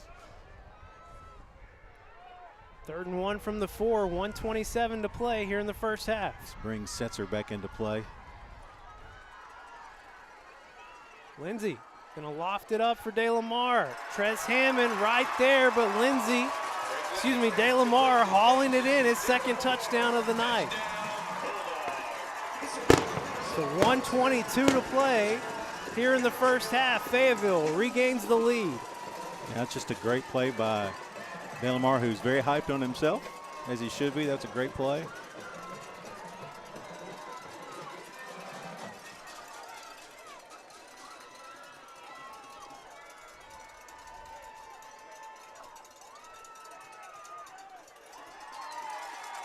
Extra point makes it a 7-point game. Fayetteville up 14-7. 1:22 to play here in the first half. Back after this break on Conway Corp. Hi, I'm Jeff Matthews. You've probably seen commercials like this one for Conway Corp TV, our streaming video service. And maybe you thought you would get around to calling and making the switch. Well, I'm here to remind you to make the call. Now is the time. Stream your favorite channels of live TV at home or on the go on the Conway Corp TV app. You'll love innovative features like Restart TV, Replay TV, and the Cloud DVR. Call us at 501-450-6000 and make the switch to Conway Corp TV today. Back live here at Harmon Field, and Coach Buck James having to get some space over there. Talking to Coach Clint. I mean, the thing about it is, we've not – one of the things that we talked about we needed was a few breaks to go our way, and man, no breaks to speak of, and we haven't had any calls go our way, but not what you would expect to see anyway. Jacoby Wade will haul it in the end zone, so Conway will start from the 20. 1:22 to play. The Wampus Cats with all 3 timeouts. Yeah, plenty of time for this Wampus Cat defense. Now, the thing about it is that you're going to have to hit a long ball. You're going to have to make a big play. And you don't want to get too far behind. I mean, if you have a negative play, you don't want to get where Fayetteville's stopping the clock right, to try to get it back, because they can obviously throw the ball down the field. Ideally, you'd love to go into the half tied. Yeah. But you don't want to go into the half with Fayetteville getting any more points. Yeah, no. Donovan passing on first down. Just going to throw it out of bounds. One thing I've noticed about Fayetteville is they do, the PA people know the rules. You can play all the music you want up to the point where it interferes with the offense, and they do that a lot. 1:18 to play. Donovan, they're trying to set the screen up to Trey Harris. They do that indeed. Trey gets away from one tackle. He'll go out of bounds near the 26. All right, brings up 3rd and 4. It's 3rd down. The clock did stop as well, 1:11.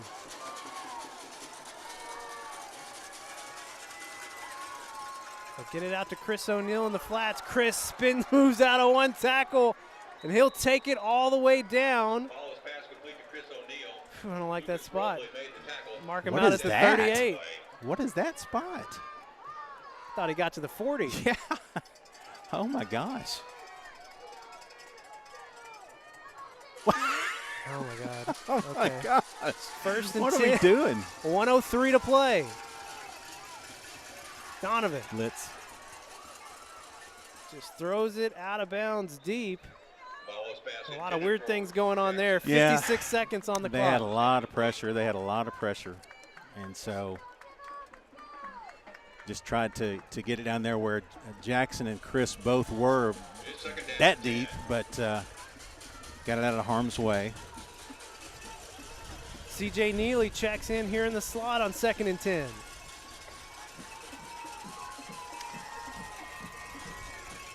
Single side, Jackson top of the string.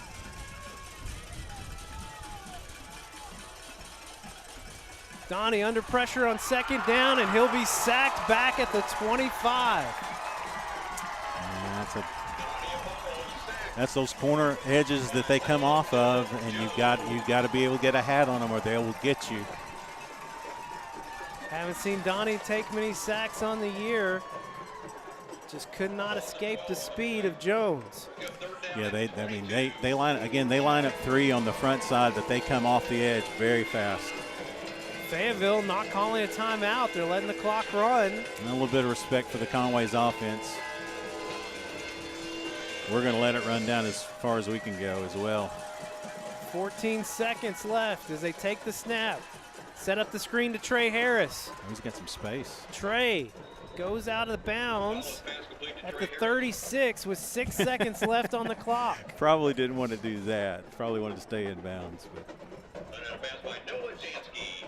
Yeah, because now it's 4th and 12. This play needs to take 6 seconds. I mean, you can back up and try to pooch kick it if you want to, but this play needs to take 6 seconds. They're going to call timeout and talk about it. We'll take it with them. Back in 30 here on Conway Corp.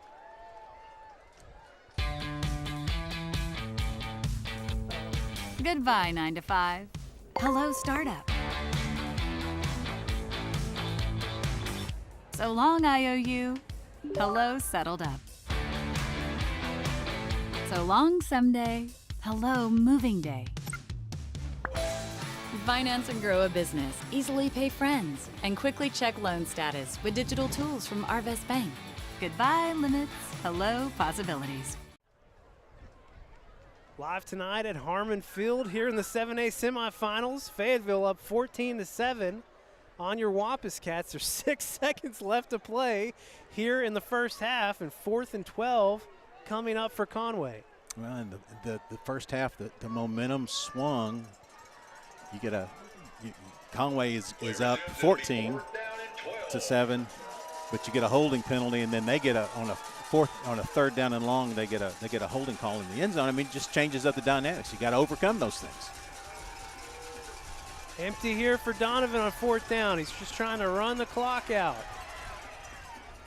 And he'll throw it out of bounds as time expires. Conway will head to the half, trailing 14-7 here in the 7A semifinals. We'll have the second half coming up when we come back. Starting now, though, the Conway Regional Health System halftime show here on Conway Corp. When you choose Conway Regional, you're choosing more than just exceptional care. You're choosing a healthcare provider deeply rooted in your community, where our doctors and staff are your neighbors and friends.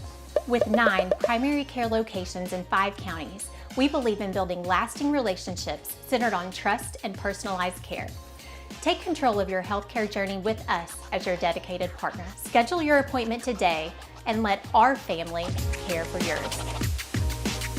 My name's Thad Harden, and I'm a doctor here in Conway. I'm on the Conway Regional Hospital Board and have been there since 2017. The most important thing that I could tell a man to do is to find a doctor. That's step one in all healthcare, is to find a doctor and find a primary care physician that you trust. There are lots of them here in Conway.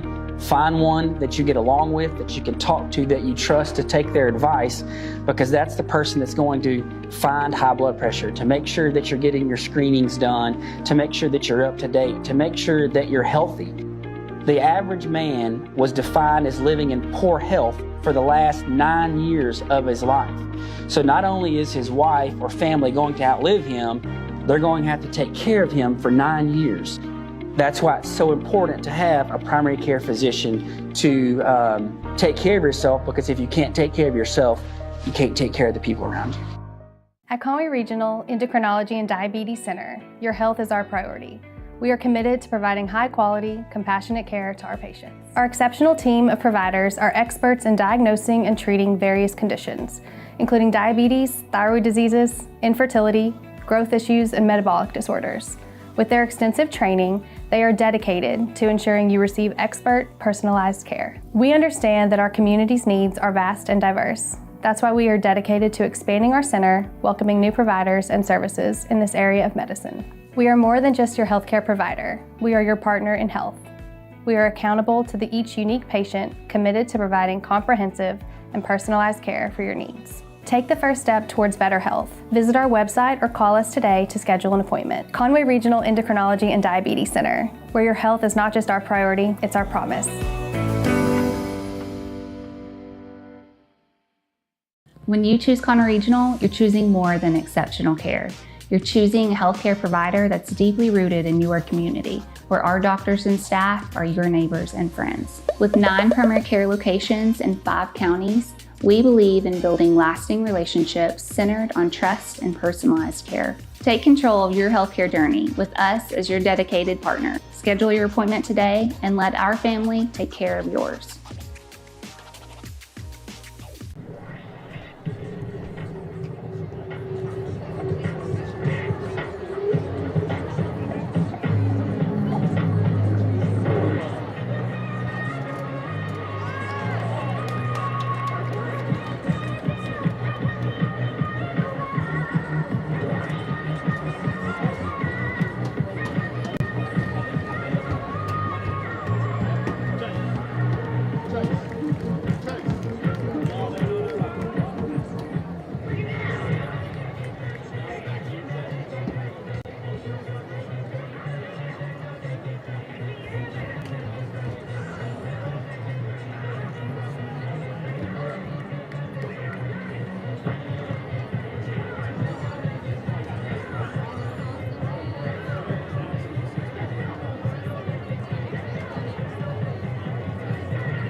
Enjoy this moment.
The Arkansas Duck Derby Banquet returns, and it's more exciting than ever. Enjoy live entertainment, browse dozens of silent auction items, and grab a bite from Old Bart's Southern Eatery. This year's big ticket raffle prize is a 2023 fully loaded Polaris Ranger 1000 Premium valued at over $20,000. Every moment benefits the Conway Regional Health Foundation. Head on over to ArkansasDuckDerby.com to learn more about the premier duck hunting event of Central Arkansas. That takes us to the number one play. Let's go back all the way again to week one in a showdown of the then number 2 and number 3 ranked teams in the state. The Wampus Cats were trailing late in the fourth quarter when this happened. Donnie gonna keep it in the back of the end zone. Jackson Anderson. Touchdown, Conway. That's a bullet throw. I mean, what an excellent catch by Jackson Anderson all the way across the line. Kept the ball here, fake to Caden, pulls it out. It's a read option, pump once, and he's sliding across the back of the end zone. Great catch.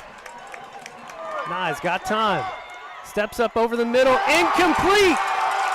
The Wampus Cat defense gets the stop on fourth down.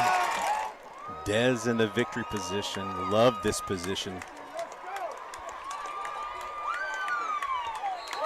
And that is going to do it. Conway. Wow. Coming on the road in a hostile environment. But James firing up the crowd. And for the third year in a row, Conway taking down the Bentonville Tigers. You know, we talked about all the storylines with the Bryant game. There were so many storylines with this one. Buck James' first head coaching game for the Wampus Cats, and he had a streak on the line. You're going to Bentonville, where you've beaten them the last 2 years, and they don't take kindly to that. We had a huge lead, massive lead in the first half, gave it all back in the second half, had to come from behind. all those things all the question marks you wanted to have happen or get answered happened during this game, all in one game.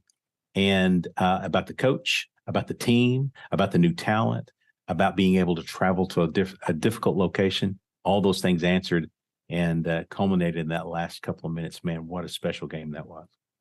Tim Roach, I'm so proud of you. You didn't even mention the block in the back call. The what? That was the most ridiculous play of the season. That was awful, but I've gotten over it. Yeah, obviously. All right. Well, that was our official top 10 moments of 2023 for your Conway Wampus Cats, but we have one more thing. There was one more moment we had to include in this this special list, and it was our first sack of the year back in week 2 versus Springdale. Playing the edge there, 31. Yes. Chased down by Sam Seifert. Sam Seifert with a sack. Atta baby. Good move by Sam. Got pressure from the inside. He ran up into it, but he chased him down in the pocket. That's the first, I guarantee it, the first sack of the season for Springdale, and it goes for Sam Seifert. So with that sack for Sam Seifert, that was one of the last plays he was able to play as a high school player. And of his career, he had a boating accident that Sunday following this game. And so he was able to end his season, on the greatest of notes for him, to get the first sack of the season, to get a sack in the season. And so what we've seen from Sam and his family throughout the year since that time is a special approach to healing and getting better and strength. And really, I'll tell you, the coaches and the team really gathered around Sam, and it was a bonding moment for the entire team. It was a great moment for Buck James to kind of come in and talk to Sam and talk about the things that are important in life. And he did that, visited Sam multiple times. So I just thought, while it was a heartbreaking moment for Sam at that moment, it's going to be a life lesson for him. It's something he'll remember the rest of his life. And I think eventually this is going to end on a good note.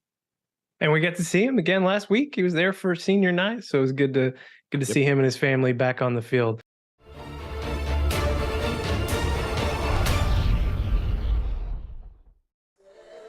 Back live here at Harmon Field in Fayetteville. He's Tim Roach.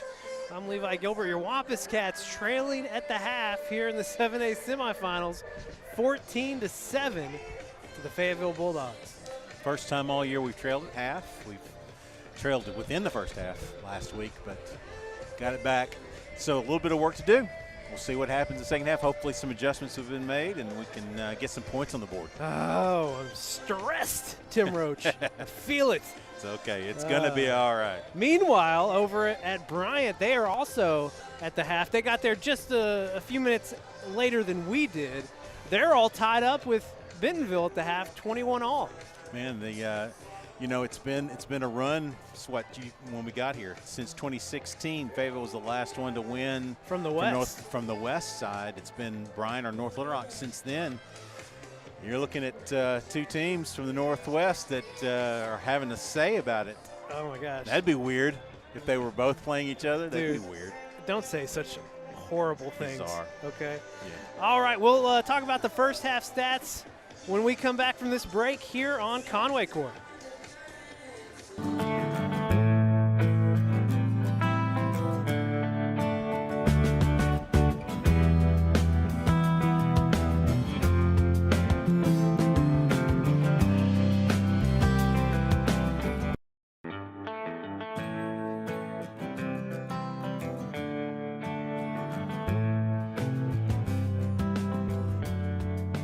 Thank you for your business. When you choose First Security, banking is just the beginning. Here, we take care of each other, making the community we all share even stronger. So people in Arkansas can build a life, buy a home, run a business, and more. Strength in numbers and neighbors. It's another way First Security helps Arkansas bank better. And it's why you should call on us today. First Security, bank better. Back live here in Fayetteville, 3 minutes away from the start of the second half. Donovan Malo carried the ball 7 times in the first half for 40 yards, and the sole touchdown scored by your Wampus Cats in the first half. Donovan also 11 for 22, so 50% completion. Very unusual, but just tells you kind of the defense that they're up against tonight. He's passed for 124 yards, but he's connected with Jackson Anderson, Des Davidson, Chris O'Neill, Trey Harris, Jonathan Smith, and C.J. Neely. So he's spreading it around. Yeah, but you know what? They're all other than one ball that I can remember. They really have been short passes. I mean, and that tells you with Des and with Trey and with C.J. Neely, they weren't deep passes at all. We've got the problem has been we haven't had time to throw. I mean, they're outside blitz. And number 12, Spencer, is just they've been unreal in getting to our quarterback, and so we've got to figure out a way. We tried late. You saw it late. They were trying to roll him out immediately, trying to run him away from pressure. And then one time we tried that, they caught him anyway. So it's just there's a lot of things we've got to adjust, and only about 20 minutes to get it done. Gosh, Conway will get the ball to start the second half after we come back from this break here on Conway Corp. For communities to grow, there has to be investment from different people. First Community Bank has been awesome. Whatever we need, they're there. First Community Bank has been great to us. It really has. When we took this journey and she started just everything from A to Z, even now, I feel like she has that open line of communication. First Community Bank is a customer of ours, and we're a customer of theirs. When we got the community center going, things just fell together. First Community leads the pack on giving back. The Smith Ford family is excited about this tailgate season. Home games are away, we've got the perfect vehicle for you. Broncos make getting there as much fun as being there. And don't forget about Smith Ford's electric vehicles, the Mustang Mach-E, the F-150 Lightning, here on the lot.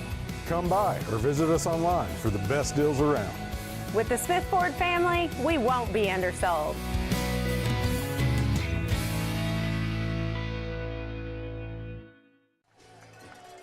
We're just about 30 seconds away from the start of the second half. Your Wampus Cats set to receive as we get play underway. They trail 14-7 here in the 7A semifinals. Yeah, it's going to be a long road to hoe. You got to find a way to get some things done offensively, which, I mean, how many times have we said that this year? Not very many. Yeah. But you do. You have to find some ways to try to figure out this Fayetteville defense, and it's been tough. But your defense has really kind of done a good job of keeping them in. That last drive was hard to take, but we're still in the ball. It's still down 7. If you can somehow get in the end zone here, get it tied up, it's good stuff. Yeah, I mean, like you said, give some credit to this defense. I mean, Fayetteville, they, much like your Wampus Cats, very high-scoring offense on the year. They averaged 47 points a game, and this Conway defense held them to 14 in the first half. Yeah, and it took long drives to do it. There was nothing was just like the big plays, which is what we've seen them do. Against Southside, they did that as well. It's just been kind of grinded out football on both sides of the ball, and we just we've been. And the thing about it is, we've been into the red zone twice, no points. Yeah, had a 4th down touchdown pass wiped off by a holding penalty, and the second time you're in the red zone, a 24-yard field goal attempt hits off the left upright. Gotta do better in the red zone. It's been kind of a story this year that we've struggled with the red zone just a little bit. Yeah. That happened at Northside some. It happened in the Bryant game. Jacoby Wade will take it back for your Wampus Cats. Gets it past the 20. Conway will start this drive at the 24. Okay, not bad. Had a little gap there, a little seam, but it closed up quickly. Fayetteville has done a great job really on special teams. Other than the punt that bounced the wrong way that Trez picked up, they've done really well on special teams as well. It's a well-coached team. Casey Dix has got them going in the right direction, obviously. Wampus Cats will start this drive with the H-back set. Heath Owen in an H-back. You've got Jackson Anderson, Chris O'Neill, Jaden Gaines at receiver. Quick pass to Chris O'Neal on the quick slant, and it falls incomplete. Yeah, but I like the quick slant. I'd like to see some of that. I think they're going to give you 2 or 3 yards off the ball and just make you try to make a play. But Chris O'Neal with his hands on the ball in the flat, I like that.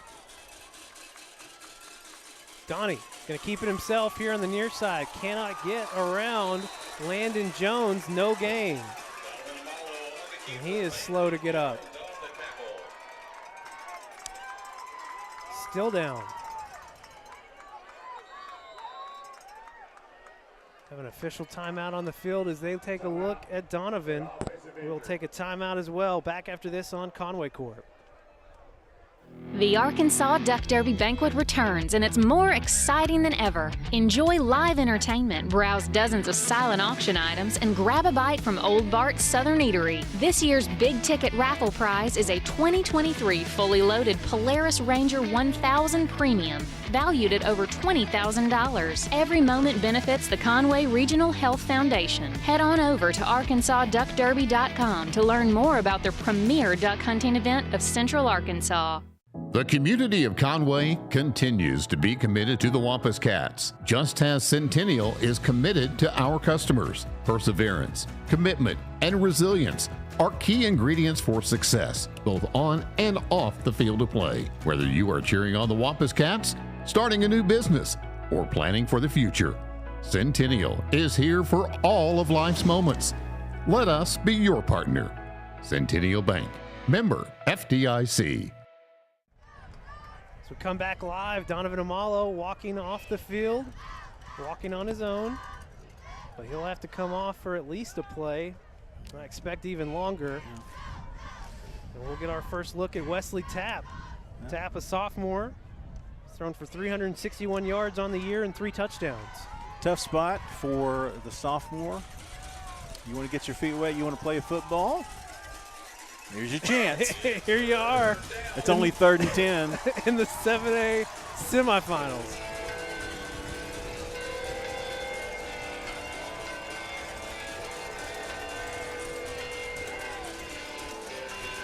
Got to think there's something safe here.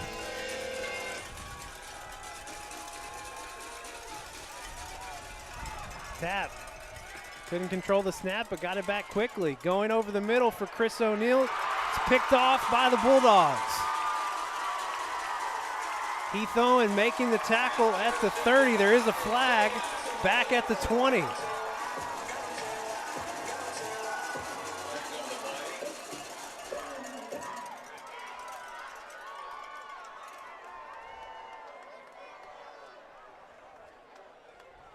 Well, what are you thinking here, Tim Roach? I'm hoping it is a roughing the passer.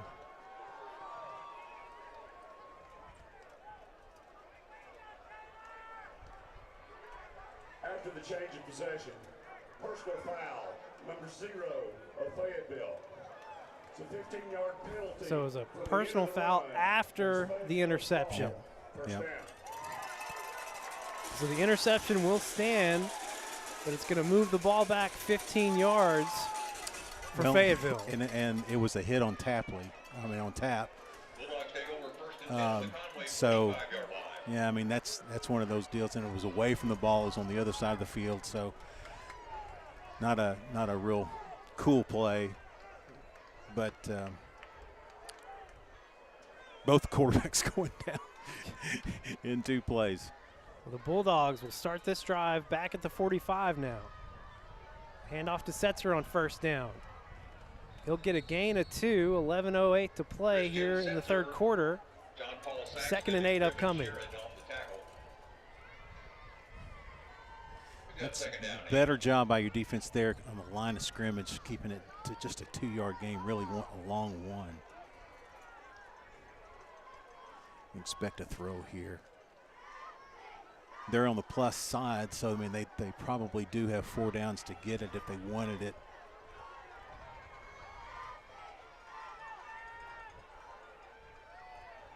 Lindsey going deep for De Lamar. Trez Hammond right there again, and just out of the hands of De Lamar, falls incomplete. And, you know, other than a couple of balls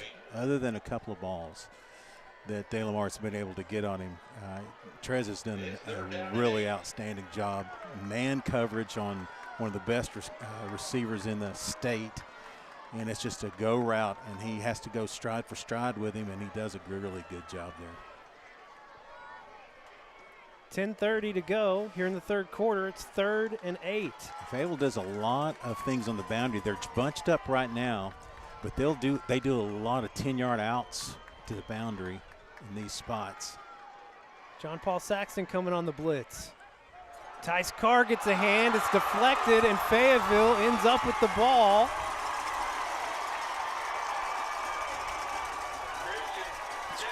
Christian Setzer out of the backfield. Comes away with the deflection and a huge first down for Fayetteville. Wow. There's not much you can say about that other than a great play by Tice, and it's just not rewarded. 10:06 to go, 1st and 10 from the 14. I'll give it to Setzer here. Bouncing it out to the right side. He's hit near the 10. Griffin Sherrod comes in, and that's where he'll be stopped. A gain of about 4. Gain of 4 on the play. Bring up 2nd down and 6. 2nd and 6.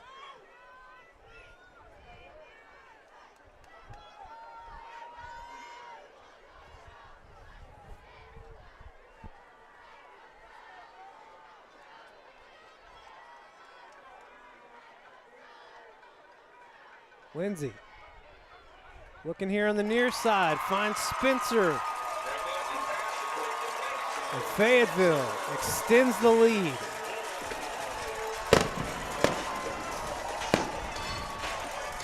Yeah, it's a quick throw in the pocket. Just a couple of steps, fling it out. It's only about a 5 or 6 yard pass, but it's enough.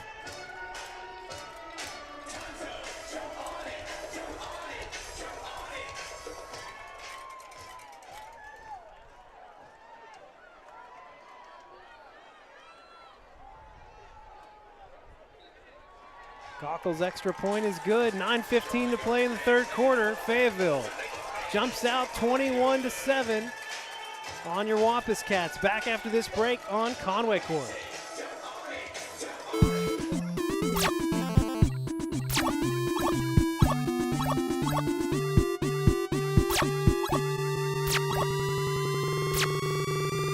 Gamer Gab.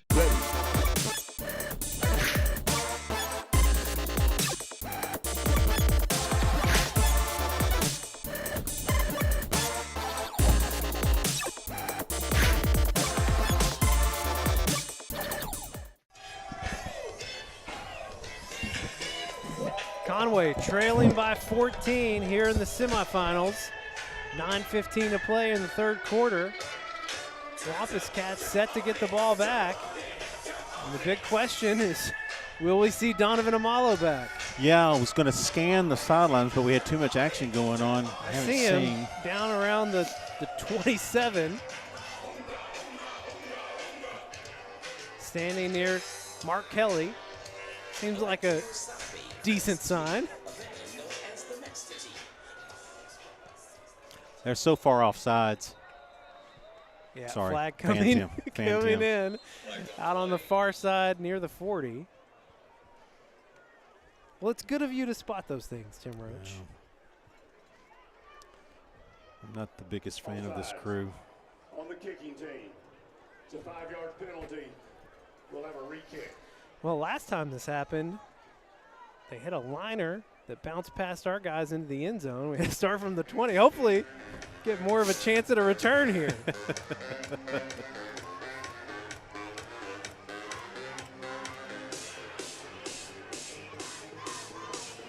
Casey, I'm not sure why you're coming out there, baby. He was about 5 yards off the ball. Fayetteville coaches here on the near side getting out by the numbers. Yeah. A little unusual. Chris O'Neill Jacoby Wade and Trez Hammond back to receive for Conway. Well, nothing's gone your way in a while now, so you're going to have to make it happen. Somebody's going to need to step up and make a play. Trez Hammond taking it in near the 9. Bringing it back to the near side. A lot of space over here. He'll go out of bounds right near the 40. A mark it at the 39. Good return by Trez. Good return that time. 9:07 to go, and we will see Donovan Amalo coming back onto the field. Good to see him back. Not necessarily moving. I mean, so one of the things that might take away is his ability to run the ball. So we may be looking at more quick hitches, trying to get the ball out. Don't force him to have to run.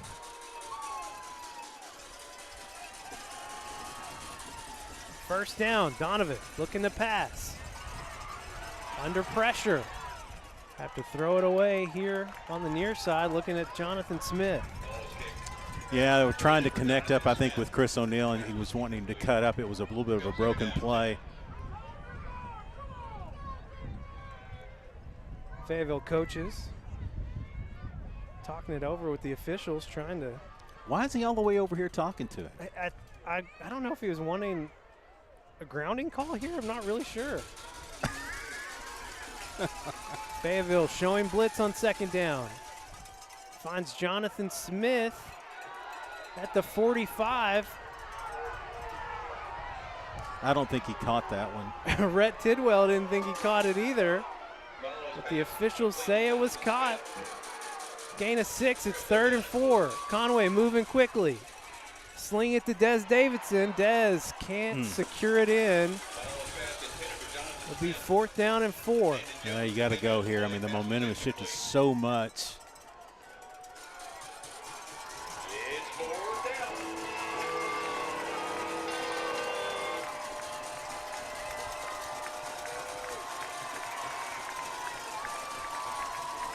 .8:36 to play here in the 3rd quarter. Press man on the outside. Donnie looking for Jackson. It's knocked away, incomplete, and Fayetteville will take over on their side of the field. Casey Lehman there in defense against Jackson Anderson. Yeah, it's a good play on the defensive side. Throw was just a little bit late. Jackson was right there. Good position. So trailing by 14 with 8:31 to play here in the 3rd quarter. Conway defense going to have to make a stand. Lindsey looking to pass on 1st down. Flushed up, and he's taken down by MJ Jones. Be a gain of 2. That's a tough way to earn 2. Austin Watkins and Montarius Jones made the tackle. Gain of 2 on the play, bring up 2nd down and 8.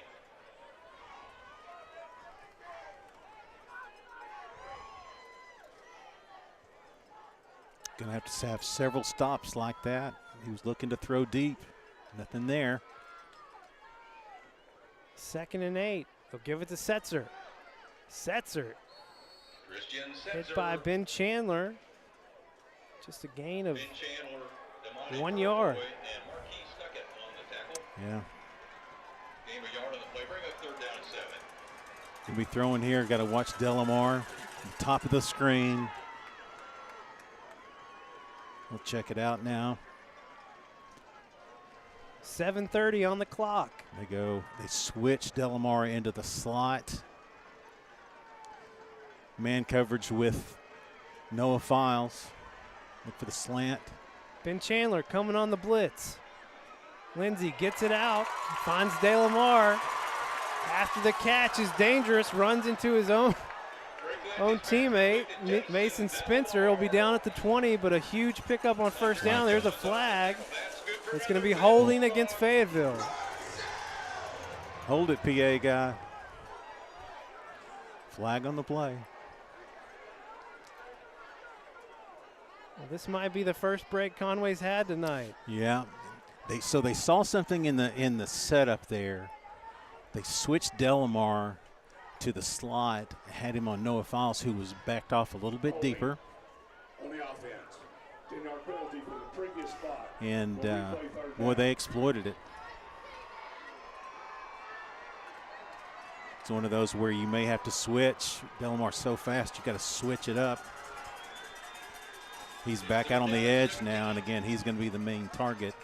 Moves the ball back to the 48. 3rd and 17, 7:09 to play here in the third quarter. Running an H-back. Got to be careful of the slot. Conway brings 3. Set up the screen. Get it out to Spencer. Spencer gets away, but will be taken down. I know Files and Cambrian Blackman. It's going to be 4th and long here for Fayetteville. They'll bring on the punt team. They'll definitely punt here. That was a big holding call. Finally get a break on our side. Back to punt for the Bulldogs, Nathan Cockle. 6:43 left in the third. Conway trailing by 2 scores. Jacoby Wade back at the 15.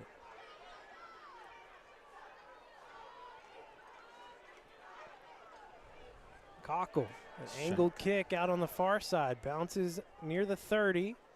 Takes a Fayetteville bounce. It'll be spotted down at the 22. Well, he kind of, to your point, he directionalized that. He didn't want, was that Trez back there? It was Jacoby. It was Jacoby. Yeah. 1st and 10 from their own 22-yard line. So Conway trailing by 2, 2 scores, Yeah. not by 2. 2 scores, 6:17 to play here in the third quarter. Donnie comes back out. Good job by the defense to hold serve there. Wampus Cats will start with trips here on the near side. Donovan gets out of the tackle on the exchange.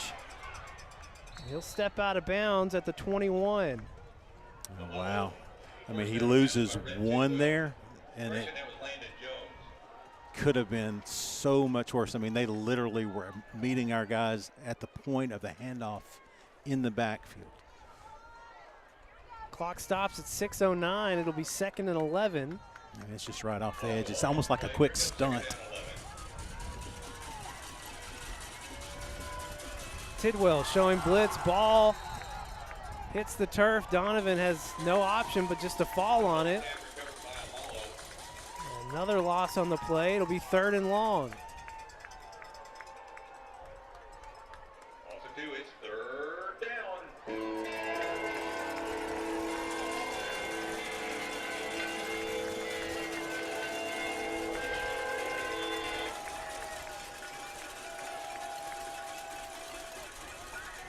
Donovan unloading deep for Jackson Anderson. Jackson hauls it in.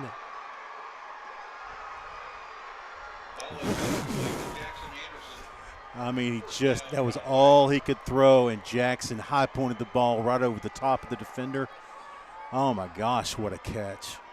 Watch this. All the way down to the 37. Conway moving fast. Ball comes loose. Jonathan Smith picks it up.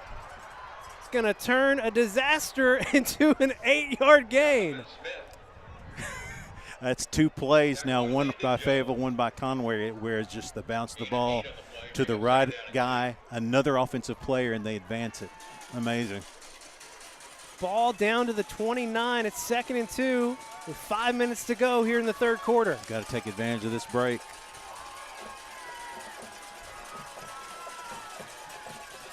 Fake it to Dez. Donovan flushed out here near side. He's just going to run it himself. Goes out of bounds at the 22. He has the first down. Yeah, that's the point where he was pointing for Jaden. Jaden's got a release there. He sat in his route, sat down. That's at that point when he rolls out, you've got to let go and release and get down the field. 4:43 on the clock. They'll give it to Dez Davidson. Dez makes a cut back up the middle, or excuse me, upfield. A flag coming in over near Heath Owen. And I believe that is Jaden Holt in the secondary. I think we might have a personal foul against Fayetteville. At least that's what I'm hoping for. That's what Heath is saying, but we'll see.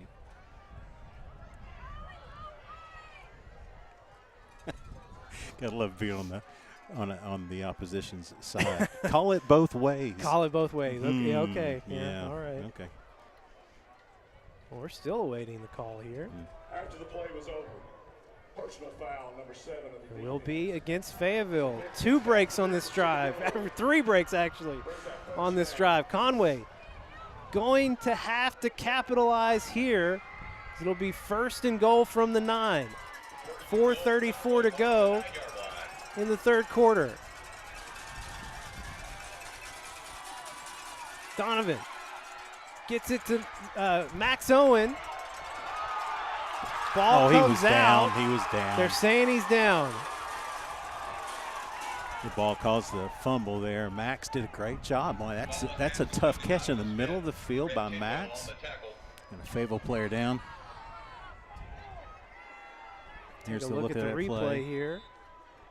Yeah, definitely. Ball. Official timeout. All right, timeout on the field. We'll take it with them. Back in 30 here on Conway Corp.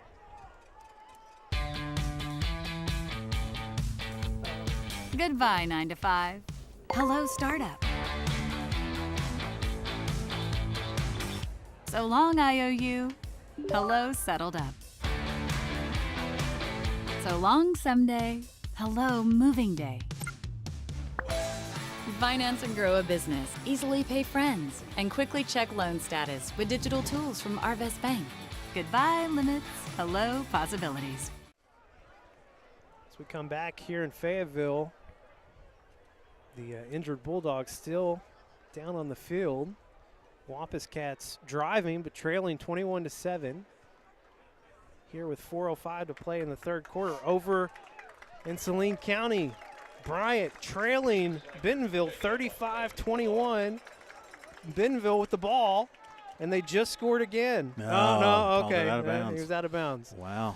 So a 14-point lead for the Bentonville Tigers over at Bryant. Man, oh man, both West teams up by 14 currently. Wow.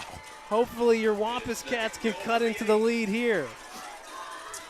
All right, 2nd down and goal from the 8.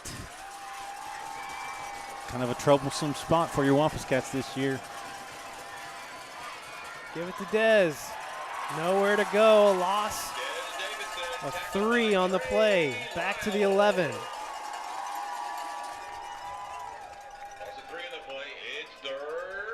It's just been tough sledding to run the ball tonight.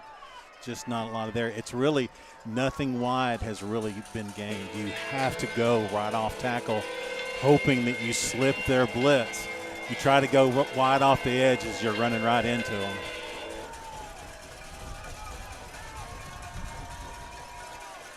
Donovan, all kinds of pressure right in his face. He's sacked back at the 25.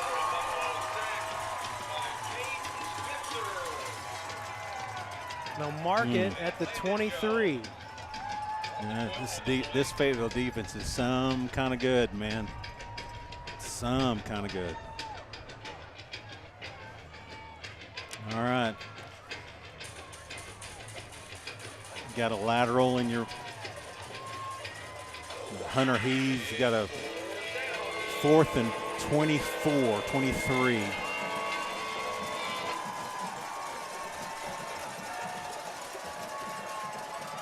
Donovan steps up, has Jackson Anderson. Jackson hauls it in after the bobble. Touchdown, Conway. Wow. Caught it 5 times. He did. He caught it 5 times. 4th and goal from the 23. The Wampus Cats had to score, and they go to Jackson Anderson again. Oh, what a great catch, man. He bobbled it twice, caught it right before he went out of bounds. Great catch, Jackson.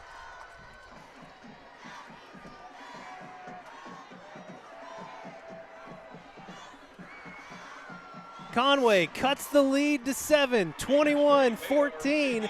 Fayetteville on top, 2:31 to play here in the 3rd quarter. Back after this break on Conway Corp.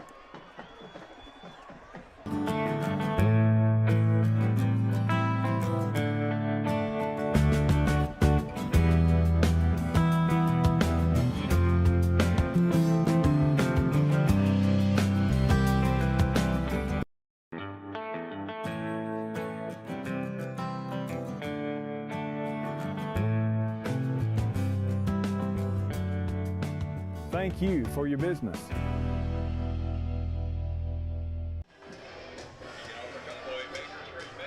We come back live here in Fayetteville. Conway cuts the lead down to a one-score game. Fayetteville up 21-14, 2:31 to play here in the third quarter. Well, we took advantage of, we finally got a couple breaks. And you got to get those sometimes.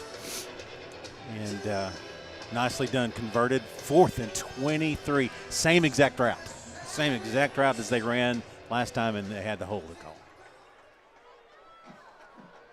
Short kick on the near side, and it will go out of bounds near the 6.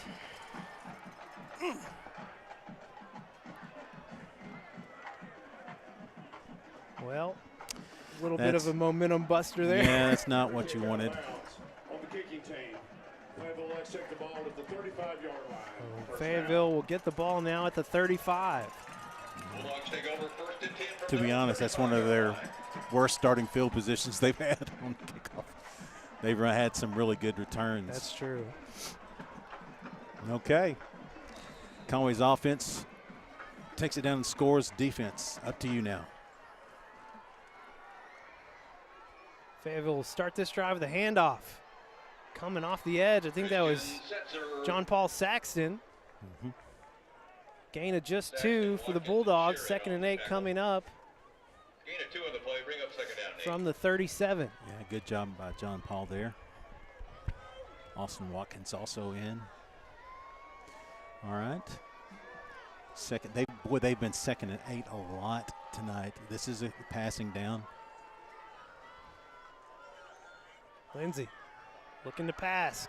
Going deep over the middle. Noah Files coming in with the big hit, but it's held on by De Lamar. Huge pickup on 2nd down. Yeah, that guy's got it going on. He's a weapon for sure. Noah, buddy, most times that you're knocking that out. Just a great play. Be 1st and 10 down at the 38. Quick pass out in the flats to De Lamar. It's going to turn that into about 8 yards. Yeah, it's one of those double stacks where they throw to the backside receiver, and they're blocking on. It's a timing route, and they block out, create some space, give it to your best receiver, your best player on offense besides the quarterback. Can't go wrong there. Clock stops at 1:37. 2nd and 3. Handoff to Setzer. And Chandler taking him on short of the sticks. 3rd and 1 upcoming. Good tackle, good solid tackle. Nobody else needed there. Bringing in kind of a different package here.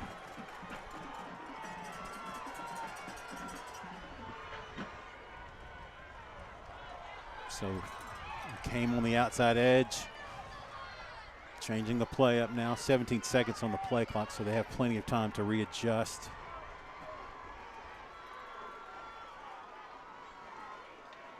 Third and 1, Lindsey looking to pass. Gets it out quickly to McKinney. Makes the catch ahead of the 1st down marker. Fayetteville converting again. Yeah, just enough, man. That was just enough. Good route. We got to get them behind the sticks. I mean, 3rd and 3 is not, 2nd and 3 is not going to get it. Going to have to get them somehow behind the sticks. Now, they've been running a lot on 1st down. You might see them change it up here soon. 40 seconds to play here in the 3rd quarter. They fake it to Setzer. Lindsey having to step up. Cannot escape the 2nd contact. And Griffin Sherrod with the sack. And MJ, I think, had the first flush. Great tackle that time. Good form tackle by Sherrod. Loss of 4, spots the ball back at the 30. It's going to be 2nd and 14. About 10 seconds to play here in the 3rd quarter. First time behind the sticks in a while. They may let it run out. And they will. They will indeed. 1 quarter left to play here in the 7A semifinals. Conway trailing Fayetteville 21-14. Back after this break on Conway Corp. When you choose First Security, banking is just the beginning. Here, we take care of each other, making the community we all share even stronger. So people in Arkansas can build a life, buy a home, run a business, and more. Strength in numbers and neighbors. It's another way First Security helps Arkansas bank better. And it's why you should call on us today. First Security, bank better. Live here at Harmon Field, we're 12 minutes away from deciding who will move on to the state championship game next Saturday. Of all the things, I cannot believe you are chagrined at the Bentonville Bryant score. 38-21 right now with 3:35 left in the third. Bryant trailing. They are driving. They have the ball inside the 25. All right. Fourth quarter starts. He had a good sack right before the end of the third. Puts them in they got a kicker that can kick it from here. So I mean they're in a good spot. 2nd and 14 from the 30. Lindsey looking on the far side, coming back near side. Gonna toss it out of bounds. DeLamar was going back to the middle of the field. It's incomplete. 3rd and 14 coming up here. Yeah, they're talking about it, but I think it's a good call. He did break off his route and ran back toward the middle, working back towards the quarterback. But when he flushed out of the pocket, he thought about the run and saw two Wampus cats right there on the edge and had to get rid of it.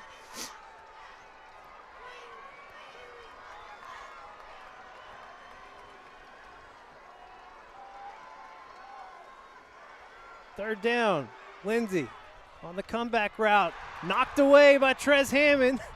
Gets a hand in there right when the ball comes in. That's a great job by Trez. Kind of jammed his hand there a little bit, but that's a great play. Fourth down. It's interesting. It's a little bit of a conundrum. Man, the guy he's got a great leg. They're not showing field goal unit yet. Would be a 47-yard field goal attempt from here, but it would make it a 2-score game. All right. No funky business here. Keep them in front of you.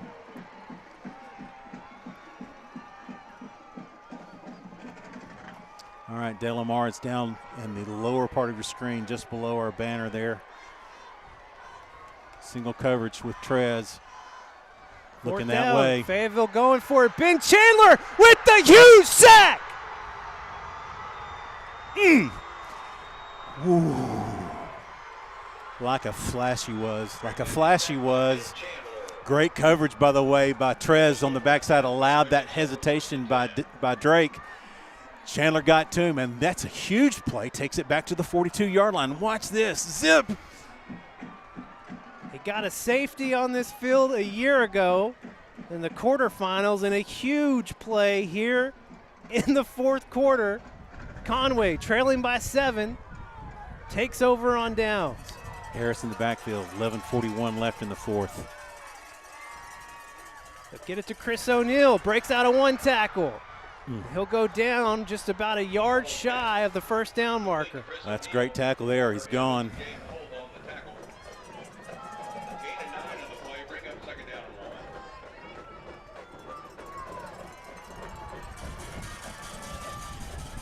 Give it to Trey on 2nd down. He picks up the first down. Keeps the chains moving. 11-13 to play here in the game. Good push. You didn't want to face 3rd and 1 there. That's a good push by your offensive line, Isaiah Bowman. Blitz. Donovan gets it out just as the hit comes. That may be grounding there.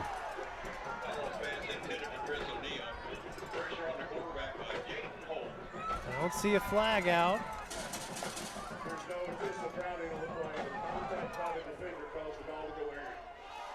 Yeah. So he was in the grasp of the defender, and when you're in the grasp and you cause the pass to go awry, it's not a grounding call. It's like somebody forcing the hand down into the ground. 11:01 on the clock. 2nd and 10 for your Wampus Cats. Coming from the edge. Donnie steps up. He's gonna run it. Takes a hit at the 40, falls forward at the 39, third and about 3 coming up. Great job there, makes it manageable. We have a Bulldog down. Fayetteville Bulldog back near the 47. Oh, that may be Spencer. Took his helmet off as well. So we take an official timeout on the field. We will take it as well. This is Conway Wampus Cat football here on Conway Corp.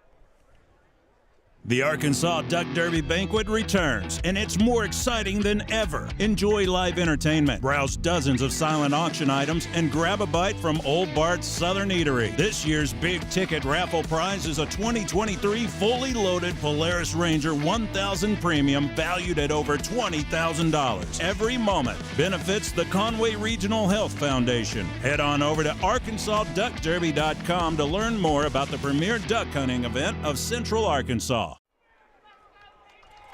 It's a 7-point game with 10:47 to go, and as we come back, it's Caden Spencer getting up after being injured and walking on his own accord, but a noticeable limp as he comes near to the near sideline.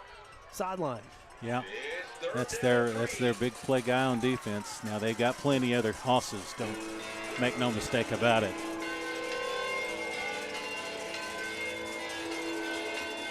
Going to be 3rd and 3 for your Wampus Cats. Ball at the 39, 10:47 to play here in the game.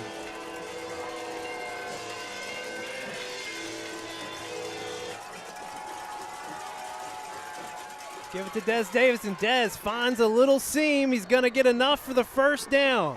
Boy, what a great time for some great blocking on the front side. Q comes in and pulls. Nice. 1st and 10 from the 34. They'll give it to Dez again. Dez taking on contact, forward progress to the 31. Basically the same play. They ran it right back at him. Q was pulling from his left guard spot. 10-10 to play in the ball game. 2nd and 7. Donovan, designed run. Falls forward. He's got enough for the first down. Love that new wrinkle they put in late in the season.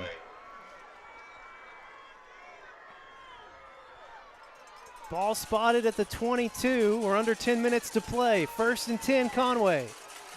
Gives it to Dez again. Dez working the left side. Nice. Another 3 or 4 yards. Some good chunks here. Some good plays. Dez coming out. Trey Harris back in. 9:35, clock is running. Man coverage out here on the side with Jackson Anderson. 2nd and 7. Ball is tipped up, falls incomplete. It'll be 3rd and 7. The clock stops at 9:23. Everything you're doing now, there are no field goals in your future, really. Everything right now is about 7 points. And Caden Spencer checks back onto the field for the Bulldogs. Kind of knew he wasn't going to stay out long.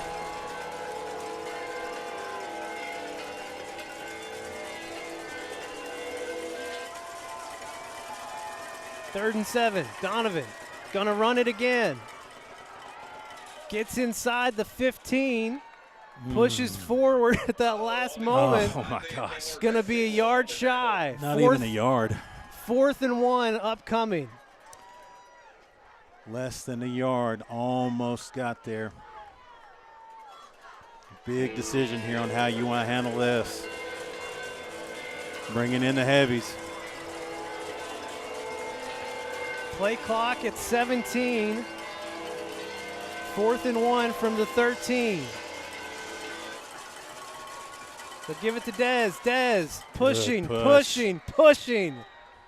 And he has got enough for the first down. I thought they had a guy off sides. They didn't quite get off the field, but they gave him a break there. All right, the heavy set goes back out. You had Sherrod out there, stuck it. Derek Haynes. It'll be 1st and 10 from the 11, 8:43 to play. Cats trailing by 7. Okay, you don't want to go backwards now. Let's go forwards in the red zone. Give it to Dez. Dez gets it inside the 10. They'll mark it at the 9. Gain of about 2. 8:20 left in the ball game. Heath Owen checks out. Jonathan Smith checks back in. Got to figure you're going to have to throw it here. Dez goes into the slot. Got four on the left side. Empty for Donovan. Trying to connect with Chris O'Neal. Pass a little bit too low, falls incomplete. Yeah, you're throwing it on the run there, which is his good side. I mean, he immediately takes sprints to the boundary. But they had that covered up as well. I mean, Chris was not really going to go anywhere with that once he caught it, if he caught it. 3rd and 8 from the 9, 7:59 to play. When you can rush this well, it causes you all kinds of problems in terms of what your options are. 10 seconds on the shot play clock.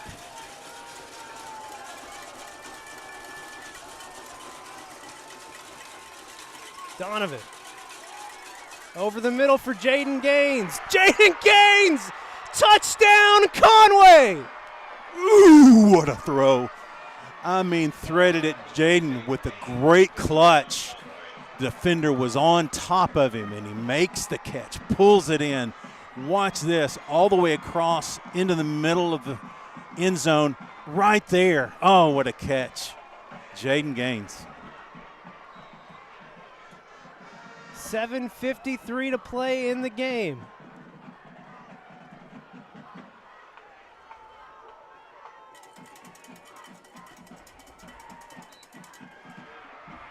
And we have a tie ball game here in the 7A semifinals. This is Conway Wampus Cat football here on Conway Corp.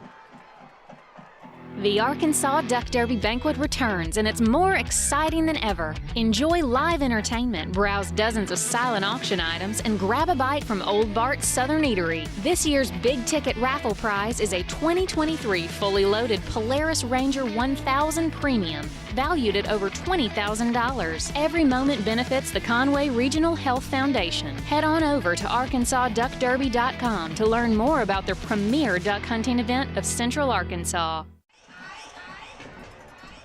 Conway Wampus Cats have scored 14 unanswered points here in the second half. And we've got a tie ball game with 7:53 to play. That drive started with a fantastic 4th down sack by Ben Chandler of Drake Lindsay at about the 43-yard line, their 43-yard line, and we drove the ball, or our 43-yard line drove the ball the length of the field, got the score. Donnie had no touchdown passes in the first half. He's got 2 here in the second. It's a tie ball game. Fayetteville on the return, right up the middle. Jacoby Wade sealing the deal back at the 25. That is where Fayetteville will take over with 7:46 to go. A really good tackle that time by Noah Files and Jacoby Wade, both big hitters for your defense. All right. Offense has really responded because the defense responded. It's one side helping the other side go. Can the defense do it again? 7:46 left. Fayetteville will start at the 26. Handoff to Setzer on first down. Wide open right up the middle. Huge play for the Bulldogs. Flips the field. He's out of bounds. At the 30. We were all out on the on pass coverage. Completely opened up the middle of the field. And it was a foot race at that point. They've been running that play on first down most of the game. Down at the 30 now, 7:36 to go. Give it to Setzer again. Going to pick up about 3 on this carry. Kesey Stuckett. Braxton Nixon Snell checking back in on the defensive line. 7:20 to play. Inside the 30. They're working a little clock here, not even thinking about hurrying up. 20 seconds on the play clock.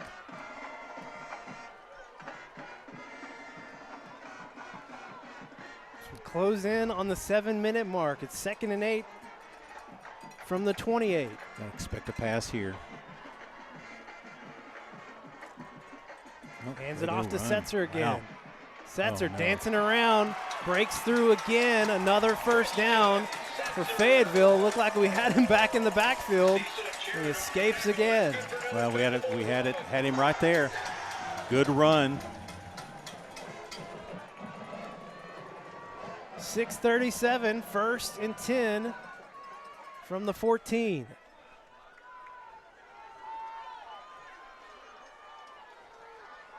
Time is not really an issue right now. 6:25 left. Give it to Setzer again, and it's going to pick up about 4 here. Call it 3. It'll be 2nd and 7. Wow, great runs right now by Fayetteville. It's been right up the middle. Nothing funky about it. Just going off tackle.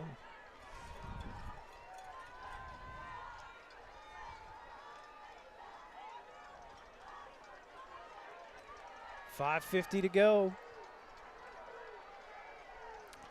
A little confusion on the offense here. They fake to Setzer. Lindsey gets it out quick. Throwing it in the back of the end zone. No one there for Fayetteville. Confusion reigned. It'll be 3rd and 7 now. Yeah, Drake looked like he was confused there. Well, there's not been many times he's looked confused No, tonight. but you could tell they were not quite set up. Delmar ran a hook route right at the goal line. And who's that? McKinney. Yeah, like McKinney cut it off early. 3rd and 7, 5:36 to play. Remember, they do have a really good field goal kicker, so it's not necessarily that you got to get the first down or a touchdown here. DeLamar McKinney here on the near side. He's your guy. Spencer on the far side. Fayetteville wants a timeout. We will take it to back after this break on Conway Corp. Timeout.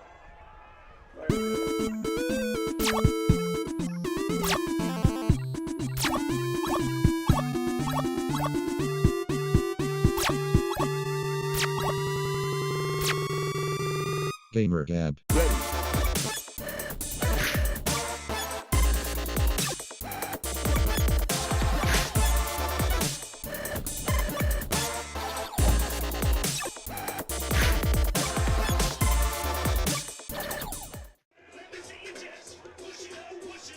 It's 3rd and 7. So we come back after this timeout by Fayetteville. The Bulldogs 6 for 14 on 3rd downs tonight. Good shot there of our new head coach, Buck James. Got his team playing really well here. Made some adjustments at halftime. He and his coaching staff, great job of getting your Wampus Cats back in it, because really, even though it was 14-7, just didn't feel like we were in the ball game. And they got their backs up against the wall right here. 3rd and long. 3rd and 7 from the 11, 5:36 to play in the game. Delamar, lower part of your screen.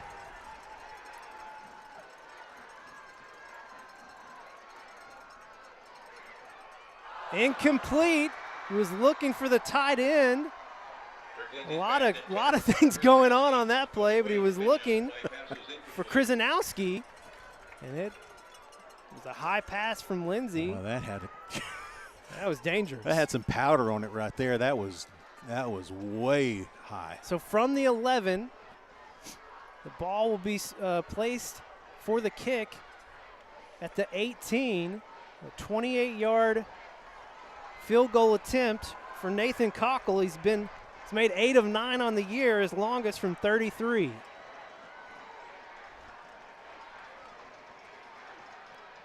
It's a 27-yard attempt, and it is good.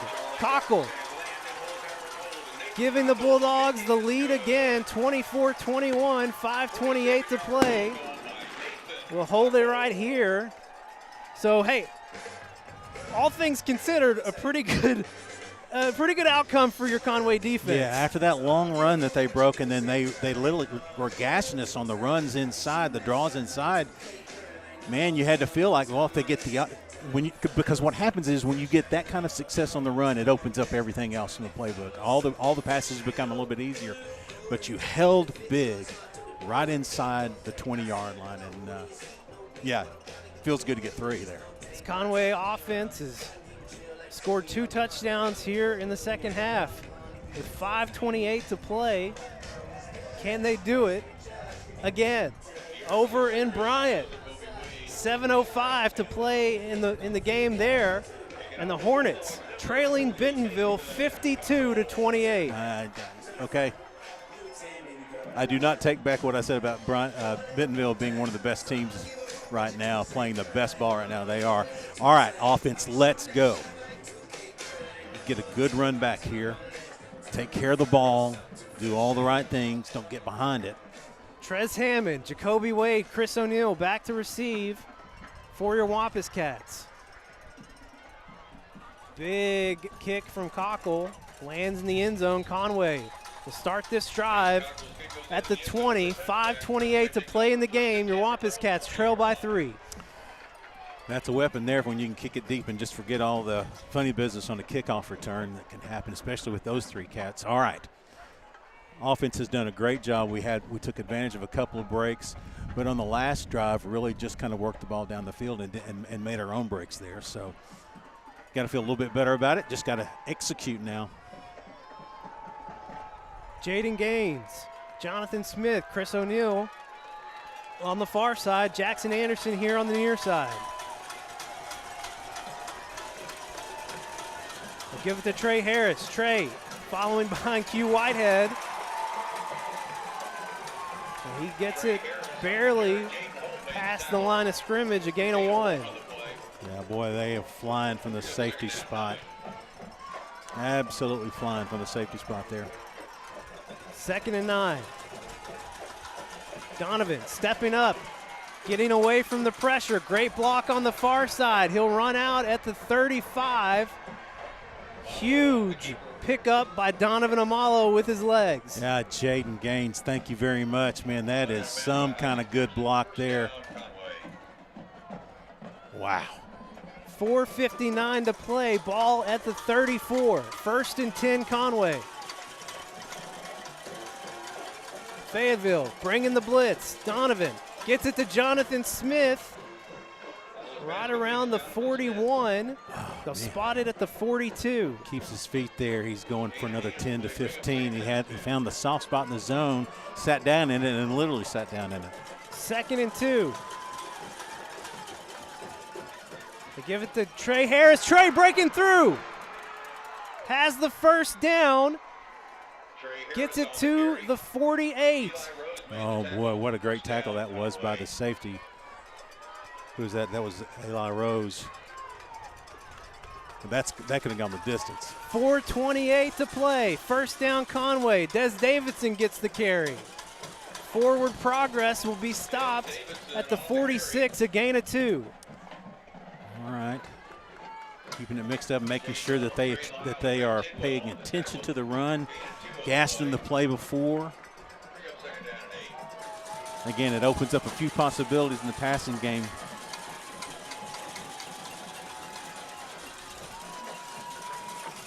.357 to play. Conway. Slam across the middle would be open right here. Trailing by 3. They get it out to Chris O'Neill. Chris going to step out at the 40. They're going to mark him at the 39. Going to be 3rd and 3 coming up. Good gain there.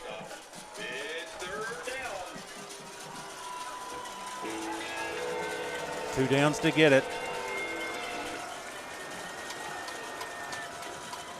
Give it to Dez. Dez. It's going to be stopped at the 39. 4th and 1 upcoming. 3:36 to go.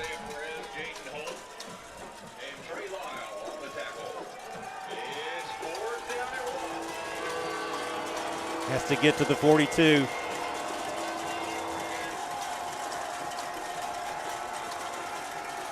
Going to look it over. 3:17, 3:16. Trips here on the near side.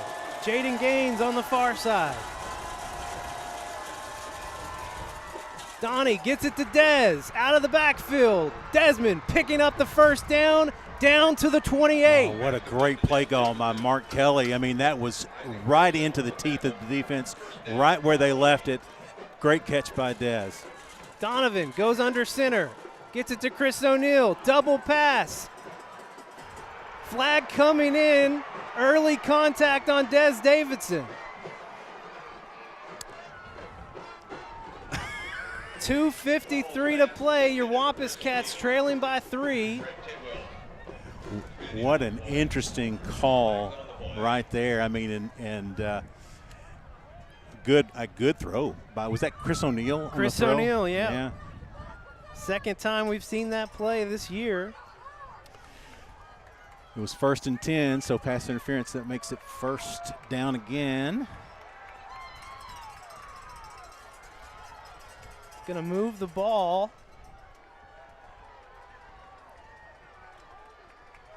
First down, Conway. 15-yard penalty. So down inside in the 15, it's going to be spotted at the 14. You got to pay attention to the clock now as well. 2:53 left. Donnie going to keep it. It's going to fall back near the line of scrimmage. No gain. 2nd and 10, 2:39. Clock is ticking. Going to run a little clock here maybe. 15 seconds on the play clock. Going to look it over. They are definitely working some clock now. 5 seconds. Donnie, quick pass. Not sure which receiver he was looking for, but lucky that falls incomplete. Yeah, I think he was going for Chris O'Neal, and Chris didn't know it was intended for him. So 3rd and 10 now, 2:14 to play. Ball at the 14.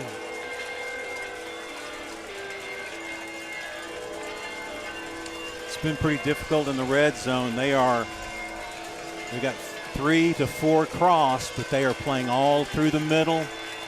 Man coverage on the outsides.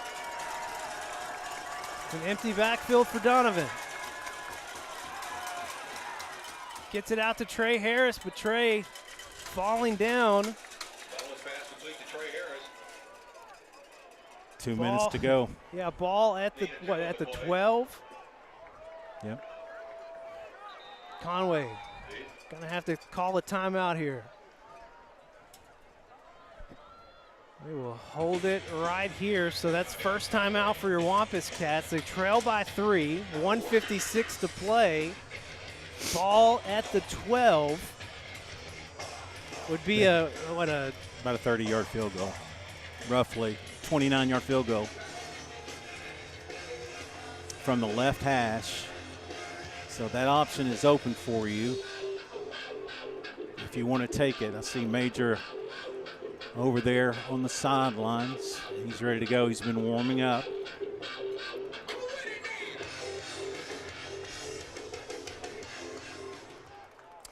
You got to get 8 for the first down. You can get a first down inside the 5-yard line.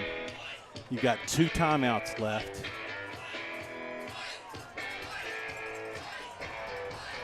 To try to keep Fayetteville pinned down if you don't get it.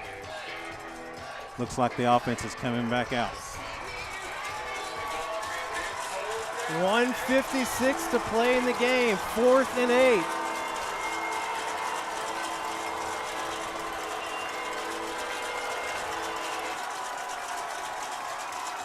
Chris O'Neal goes in motion.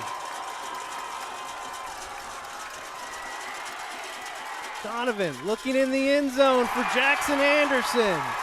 It falls incomplete. And Fayetteville will take it over on downs. Man, I thought he got hit early. No call.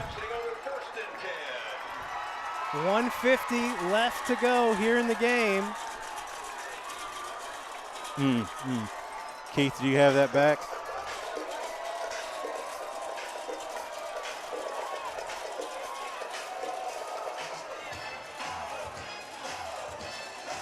He's looking for Jackson.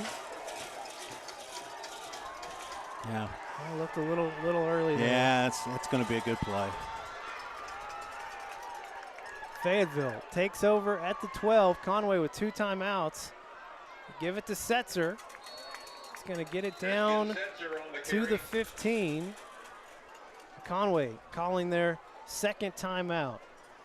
1:44 left in the ball game. Brings up 2nd and 7. Well, I mean, you took a shot. I mean, you had a feeling that was probably going to be the call, that they were not going to try to kick a field goal there and go for the tie. Yeah, Mahar's longest on the year is 27. Yep. This would have been 2 yards longer than that, but you had the missed field goal in the first half, so you feel like you probably have a better shot to go for it on 4th and 8. Yeah. But Fayetteville, all they got to do is get a first down. First down and it's over. You got to expect them to run now. I mean, Casey Dick can do anything here, but you've got to expect the run. They've had some success with it.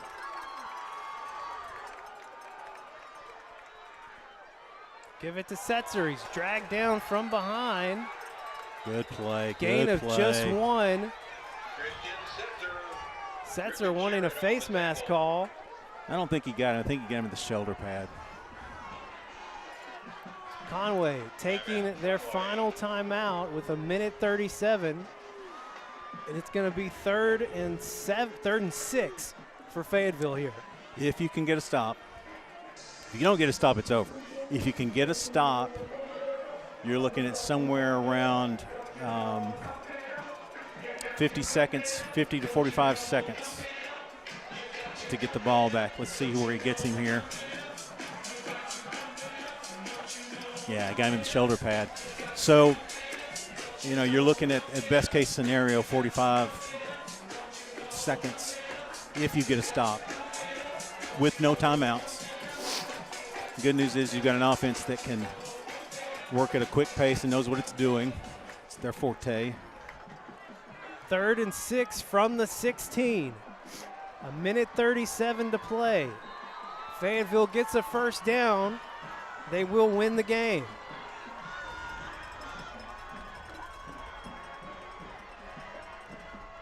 They give it to Setzer. He will be stopped after a gain of 2. The clock will run. But Fayetteville will have to punt it away. I hate math. Is Fayetteville going to? Yeah, they're gonna punt it.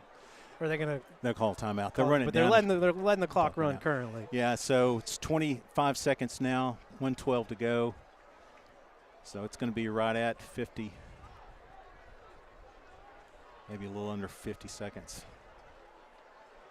The good news is the Wampus Cats are Gonna going to get the have a ball back. shot. Yeah, they're going to get the ball back. It will be about 48 seconds. So with 49 seconds on the clock, Fayetteville calls their second timeout. 4th and 5 from the 17.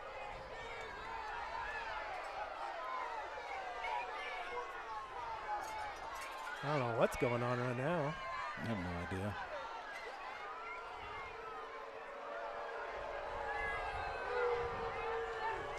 Fayetteville is getting a little animated, disconcerted with our players being over there near the huddle. Oh, is that what that was? I guess that's what was going on. Yeah, you can't really be that close, I guess. But if officials don't get them back, that's on them. But all right. So you got to no penalties here. It's 4th and what? 4th and 5. You cannot jump here or it's a first down. It's less than 5. So hold what you got. Don't make any funky moves here. Don't do anything strange. Don't run into the kicker without getting the ball. Now, we've blown up their blockers up front. I'm guessing we're going to be coming after this. Jacoby Wade back at the 50. Cockle gets it off. Jacoby gonna let it bounce in front. He called for a fair catch, and there's a late hit here. So Conway gonna get some help here at the end of this play. Yeah, that's just a weird play by the defender there. I'm not sure exactly what he saw, but he called for the fair catch. You can't, even if the ball hits the ground and you catch it, you cannot be tackled. It's a deal. So it's 15 from the 49-yard line. That's going to be, that's where they've marked the ball at.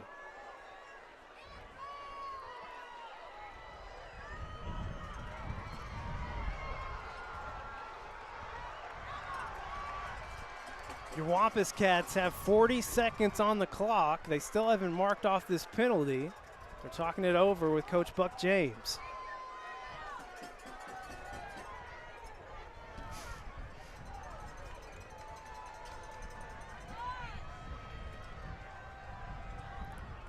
Not sure what the conversation's about.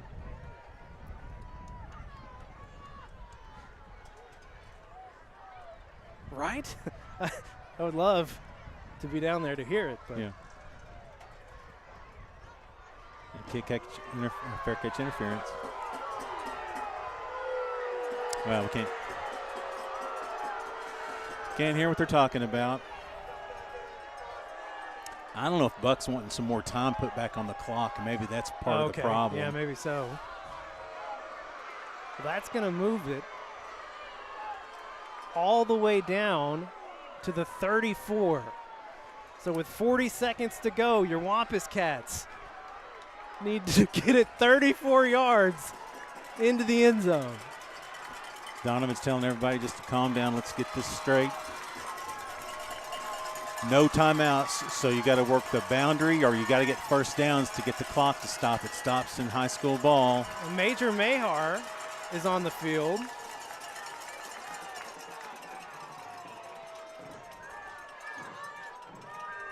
Just like a free kick situation here? Or? I have no idea what's going on.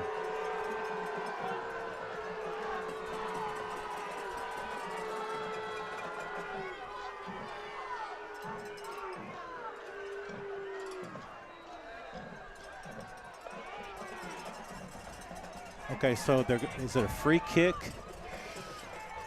from the 34-yard line? Oh, my goodness.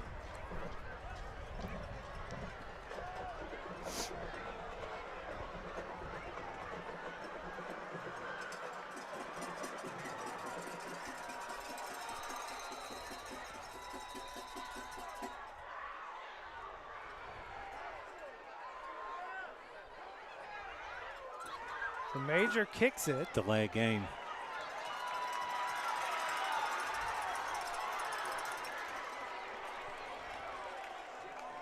This whole weird sequence. You'll have to forgive me. I don't know the rules about a free kick. That was a free kick. But Penalty for delay of game. Okay, so delay of game wipes it out. Yeah. First down and 15. So we start at the 39. Goodness gracious. Yeah, there's a lot of stuff going on right there. First and 15. 40 seconds to play for your Wampus Cats. No timeouts. Fayetteville bringing the pressure.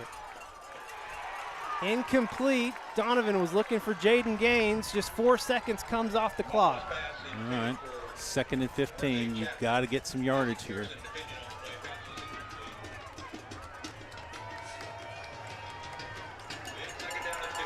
The problem is if it's in the middle of the play, you got to get up to the line of scrimmage quickly. Donovan looking for Jaden on the comeback. Lots of contact on that Man, side of the there field. was a lot of contact right there. I'm not sure exactly what's going on there. It'll be 3rd and 15 with 32 seconds left to play in the game.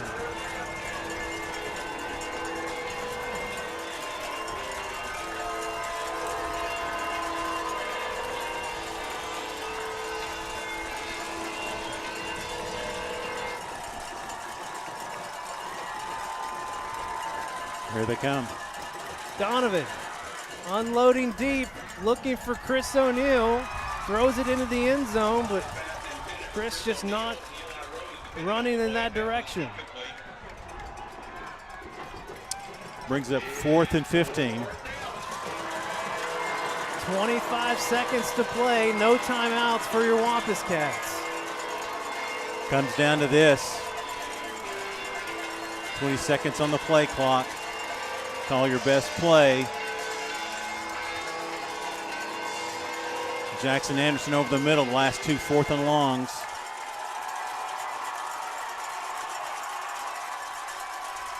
Donovan looking deep for Jonathan Smith. Incomplete.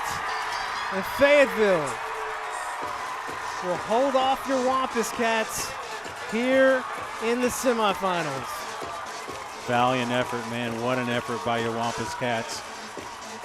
Great second half. Got into position to try to win it. Just couldn't get the big play when they needed it here late. Feel for the guys. 18 seconds left to play. Fayetteville will just come out and take a knee.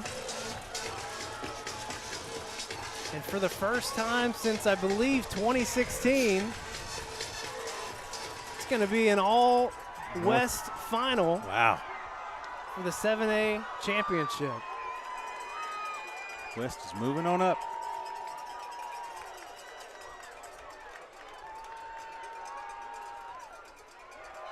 Drake Lindsay takes a knee, and that's going to do it for the 2023 season for your Conway Wampus Cats. Conway falls to 10-2 overall. And Fayetteville moves to 12-0, and they will play the Bentonville Tigers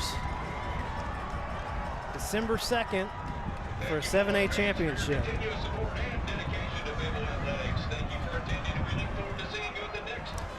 Yeah, what a great season by your Wampus Cats. Lots of great seniors that have poured their heart and soul into this program for 3 years. Longer than that when you consider all the work that they do getting up to this point. It has to end every year at some point in time. You'd like to see it in the state championship game, but this year just one play really short. Congratulations to Fayetteville.